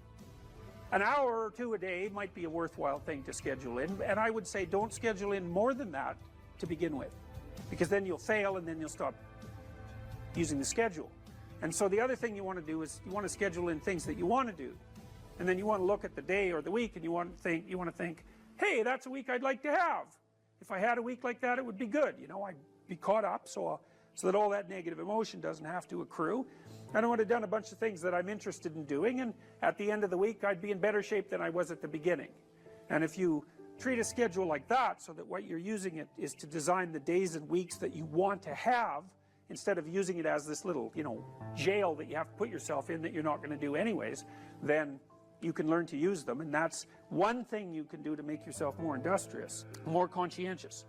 Follow a schedule. I've told people to learn to use a schedule. And people often hate schedules because they act as their own tyrants, right? They say, well, you have to do this unpleasant thing, and then here's another unpleasant thing you have to do, and then you have to do this unpleasant thing. And you do that for about 3 days, and you think, to hell with this, I'm not doing that, and you fall off the wagon. That isn't what you're supposed to do with a schedule. You're supposed to use it to design the days that you would like to have if you were taking care of yourself. And so some of that is, you wake up in the morning and you think, here's 5 things I have to do that if I don't do, my life will be worse. It's like paying bills, for example, or taking out the garbage. It's like you have to do those because otherwise things degenerate. So you got to put some of those in the schedule, because otherwise tomorrow is worse than today, and that's a bad trajectory. But you also want to build in things, you've got to act in some sense like you're dealing with a relatively recalcitrant 9-year-old. It's like, well, here's some things you have to do, but here's some things that if you do, you could reward yourself with. And if you get the balance there between obligation and reward right, then you'll find that you're motivated to do the things. And that's what you want to do. You want to do that so it's sustainable across days and weeks and months.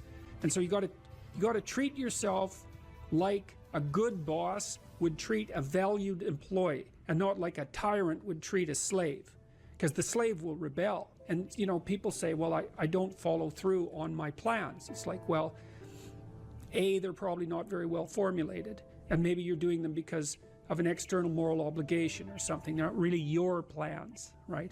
And B, you're acting like a tyrant and a slave, and that's a bad relationship to have with yourself. Treat other people as you would like to be treated. It works both ways. You also treat yourself like you treat other people properly. So that's a necessary thing, and often people don't do that. But the scheduling is really important.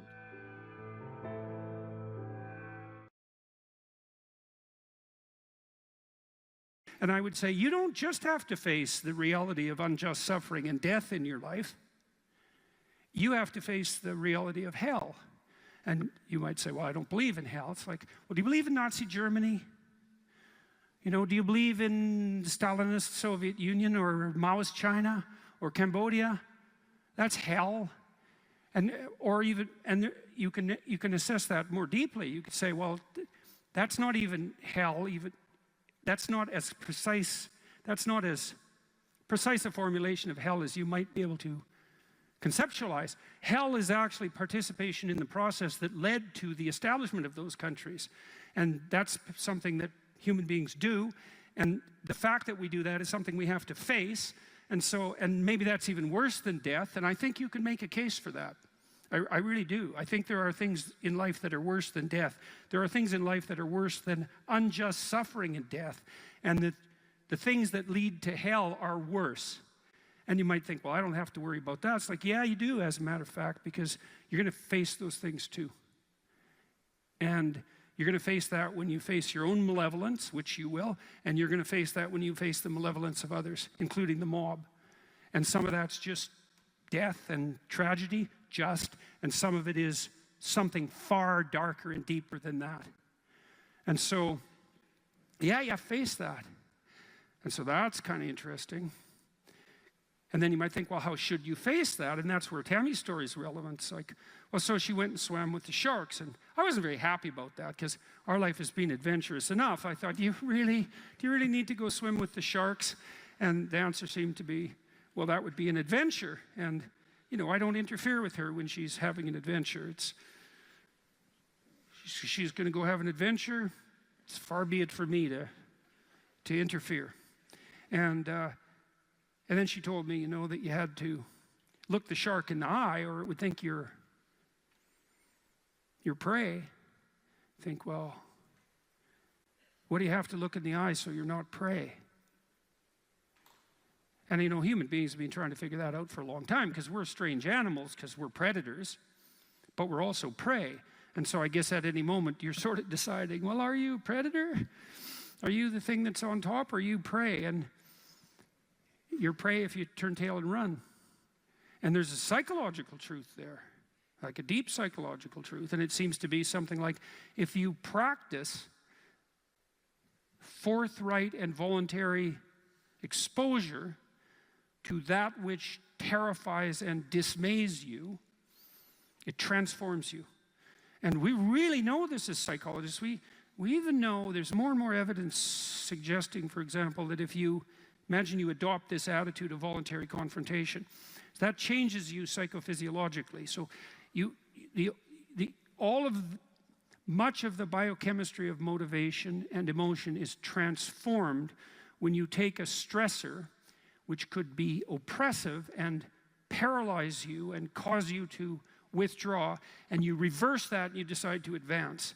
It's like a different spirit inhabits you. And I mean this physiologically. There's a whole different pattern of being that makes itself manifest in you neurologically and psychophysiologically and pharmacologically. So you take it on as a challenge, right? And that transforms you at a cellular level too, because one of the things we've discovered in recent years is that if you do something new and complex, then that turns on that parts of your DNA that haven't produced proteins before will start producing new proteins and reconstruct you from the cellular level up.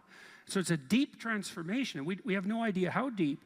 And again, you could ask yourself, if you didn't withdraw in fear from anything from everything that life threw at you, who could you become?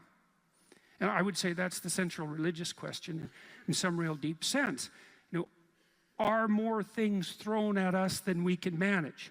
Well, that's a tricky question, because pretty dreadful things are thrown our way. And you might say, well, that's just presents an insuperable barrier to progress.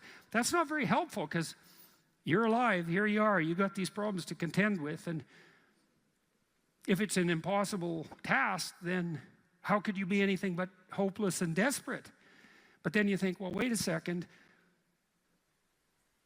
How would things transform if I took this on as a voluntary adventure? You know, regardless of its scope, and the scope would include unjust suffering, death, and hell. And that's not just some religious or metaphysical vision. It's like, no, you're actually going to have to contend with that in your life, in whatever way those things make themselves manifest to you personally. That's coming, man. And so maybe you better get prepared. And then the question might be, well, what would happen if you got prepared? And the answer might be, you'd be prepared. And I think the religious enterprise in its deepest sense is that process of preparation. And you know, you might want to even push that a bit farther. You might say, well, not only do you want to get prepared for what's coming your way, but you want to be so prepared that when it comes your way, that it doesn't make you bitter and resentful and tempted by the desire to walk the path that would make all of that even worse. And so you might say, well, if you could really face up to what you need to face up to, not only could you turn yourself into someone that could bear the catastrophe of life and exposure to hell, but maybe you could turn yourself into someone who would still do good even while facing those things. And that's a pretty noble goal, you know, because it's realistic. It's not naive at all. It says, look, man, you know, trouble's coming your way, and it's real. And yet it's possible that you could confront that and still do good in the deepest sense. It's like, well, that's quite something. It would be really quite something if that's true. And one of the preconditions of that would be faith, I suppose. And in some sense, that's what Tammy was manifesting when she went down and swam with the sharks. Faith that if she looked the bloody predator in the eye, that would solve the problem. And then you think too, well, could it be any other way? It's like, well, we have all these problems in our lives, and we could think there's two possible ways of approaching those problems. One would be we just ignore them in the hopes they would what, go away? Well, and no one thinks that's, no one who isn't a child thinks that, and very few children. Nobody believes that. We know perfectly well that if you got to face something, man, you better face it. And if you're going to face it, that's probably the best pathway forward. And then you might think, well, what does that mean ultimately? And it might mean something like, face it, you know, as deeply as you possibly can and as voluntarily as you possibly can. And there's an element of faith in that because you have to put yourself on the line. But you're kind of stuck with that anyways. You know, that's the rub. The internal problem is, how do you deal with tragedy and malevolence? And you can say, well, I'm not prepared. It's like, yeah, fair enough.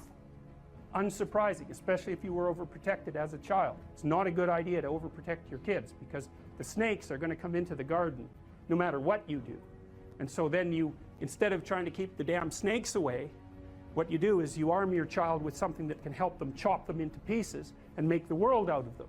So that the trick for human thriving in the face of suffering and malevolence is strength, not protection. It's a completely different idea. We also know this clinically. We know, for example, that if you treat people with exposure therapy for agoraphobia, which is, roughly speaking, the fear of chaos, I would say, the fear of everything, you don't make them less afraid.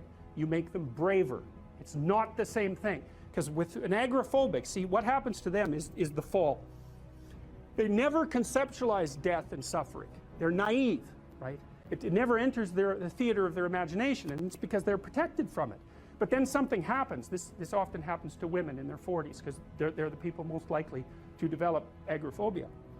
Something happens. They've been protected from chaos by authority their entire life. So maybe they had an overprotective father, and then they went to an overprotective boyfriend, and then they went to an overprotective husband. And maybe they were willing to be subjugated to all three of those because of the protection, right?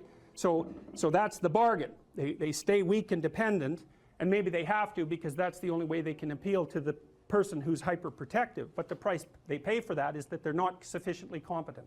And then something happens in their life, often in their 40s. They develop heart palpitations, maybe as a consequence of menopause. Their heart starts to beat erratically, and they think, oh no, death.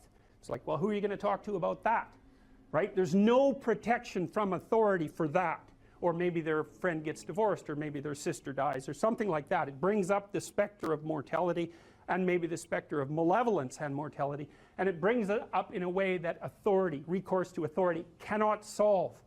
And so then they have panic attacks. What happens? They go out, they get afraid, they feel their heart beating, then they get afraid of their heart beating because they think, oh no, I'm going to die, and they think, oh no, I'm going to die, and I'm going to make a fool of myself while I'm doing it and attract a lot of attention. So the two big fears come up. Mortality and social judgment. And then they have a panic attack. It's like fight or flight's gone out of control. Very, very unpleasant. Then they start to avoid the places they've had a panic attack. Then they end up not being able to go anywhere. So then Tiamat has come back, right? A huge monster, a little victim. And so what do you do with them? Well, there's no saying, no, there's no Tiamat. That's done, right? Their naivety is over.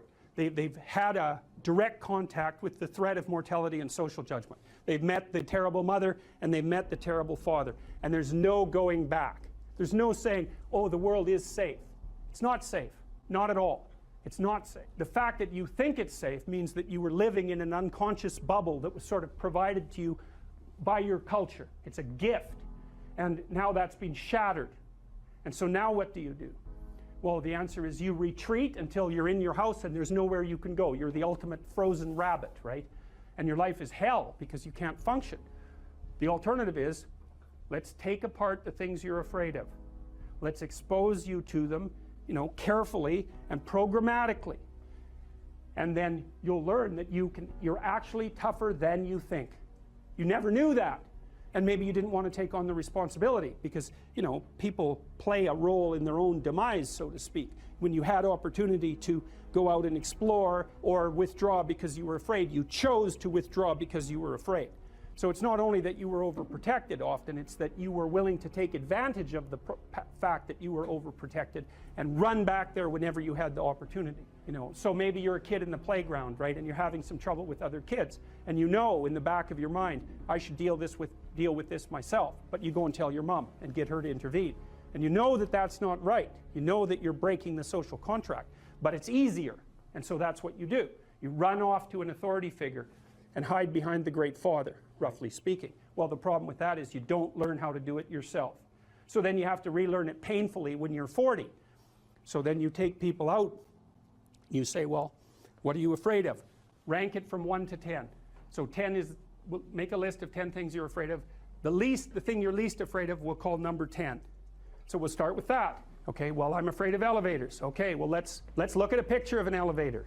Let's have you imagine being in an elevator. Let's go out to an elevator and let you watch the terrible jaws of death open, because that's how you're responding to it symbolically, right? And you're going to do that at the closest proximity you can manage. You find out, you go do that, it works.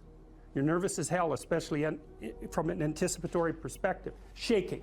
You go out, you stop, you watch it happen, and you actually calm down. You do that 10 times and it no longer bothers you.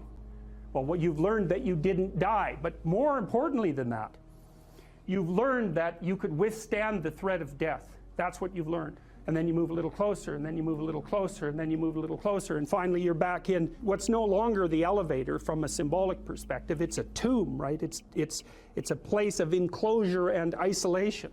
And you learn, turns out I can withstand that. And then you're much more together, much more confident. And that's often one of the things that often happens in situations like that. I've seen this multiple times, is that if you run someone through an exposure training process like that and toughen them up, they'll often start standing up to people around them in a way they never did before, because they wouldn't stand up for themselves before because they weren't willing to undermine the protection. See, if you're protecting me, I can't bother you because I can't afford to forsake your protection. So if I'm going to play that game, I'm going to hide behind you, then I can't challenge you. So that's no good, because that's sometimes why people, you see this with guys very frequently, they're still deathly afraid of their father's judgment when they're in their 30s or 40s. It's like, well, why? No, because they still want to believe that there's someone out there that knows.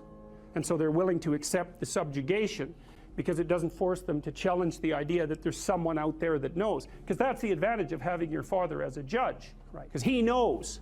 Well, what if he doesn't? What if no one knows any better than you? Well, that's a rough thing. You don't, until you realize that, you're not an adult, right? That's really technically the point of realization of adulthood, is that no one actually knows what you should do more than you do. I mean, it's a horrible realization, because what the hell do you know? It's a terrible realization, and people will often pick slavery, permanent slavery, to the spirit of the Great Father, let's say, over that realization, and it's completely understandable. But the problem with it is that there's more to you than you think, and so if you continue to hide behind that figure, then you never have a chance to understand that there's more to you than you think, far more to you than you think. Maybe there's enough to you so that you can actually withstand the threat of mortality without collapsing. Maybe even withstand the threat of malevolence without collapsing.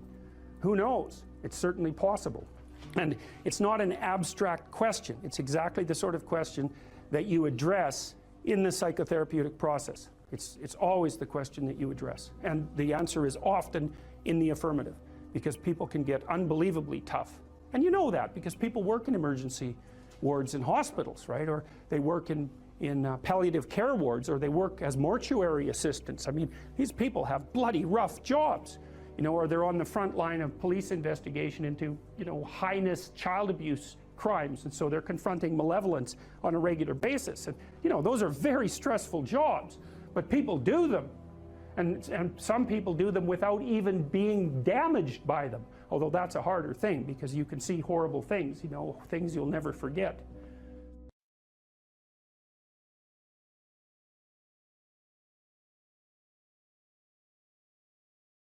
someone who is incapable of cruelty is a higher moral being than someone who is capable of cruelty. And I would say, and this follows Jung as well, that that's incorrect, and it's dangerously incorrect, because if you are not capable of cruelty, you are absolutely a victim to anyone who is. And so part of the reason that people go watch anti-heroes and villains is because there's a part of them crying out for the incorporation of the monster within them, which is what gives them strength of character and self-respect, because it's impossible to respect yourself until you grow teeth. And if you grow teeth, then you realize that you're somewhat dangerous, or maybe somewhat seriously dangerous, and then you might be more willing to demand that you treat yourself with respect and other people do the same thing. And so that doesn't mean that being cruel is better than not being cruel. What it means is that being able to be cruel and then not being cruel is better than not being able to be cruel. Because in the first case, you're nothing but weak and naive.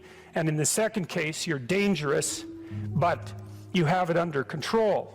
And you know, a lot of martial arts concentrate on exactly that as part of their philosophy of training. It's like, we're not training you to fight. We're training you to be peaceful and awake and avoid fights. But if you happen to have to get in one, and I guess the philosophy also is that if you're competent at fighting, that actually decreases the probability that you're going to have to fight, because when someone pushes you, you'll be able to respond with confidence, and with any luck, and this is certainly the case with bullies, with any luck, a reasonable show of confidence, which is very much equivalent to a show of dominance, is going to be enough to make the bully back off. And so the strength that you develop in your monstrousness is actually the best guarantee of peace. And that's partly why Jung believed that it was necessary for people to integrate their shadow. And he said that was a terrible thing for people to attempt, because the human shadow, which is all those things about yourself that you don't want to realize, reaches all the way to hell. And what he meant by that was, it's through an analysis of your own shadow that you can come to understand why other people are capable, and you as well, of the sorts of terrible atrocities that characterized, let's say, the 20th century. And without that understanding, there's no possibility of bringing it under control. When you study Nazi Germany, for example, or you study the Soviet Union, particularly under Stalin, and you're asking yourself, well, what are these perpetrators like? Forget about the victims, let's talk about the perpetrators. The answer is, they're just like you. And if you don't know that, that just means that you don't know anything about people, including yourself. And then it also means that you have to discover why they're just like you. And believe me, that's no picnic. So that's enough to traumatize people, and that's partly why they don't do it. And it's also partly why the path to enlightenment and wisdom is seldom trod upon, because if it was all a matter of following your bliss and doing what made you happy, then everyone in the world would be a paragon of wisdom. But it's not that at all. It's a matter of facing the thing you least want to face.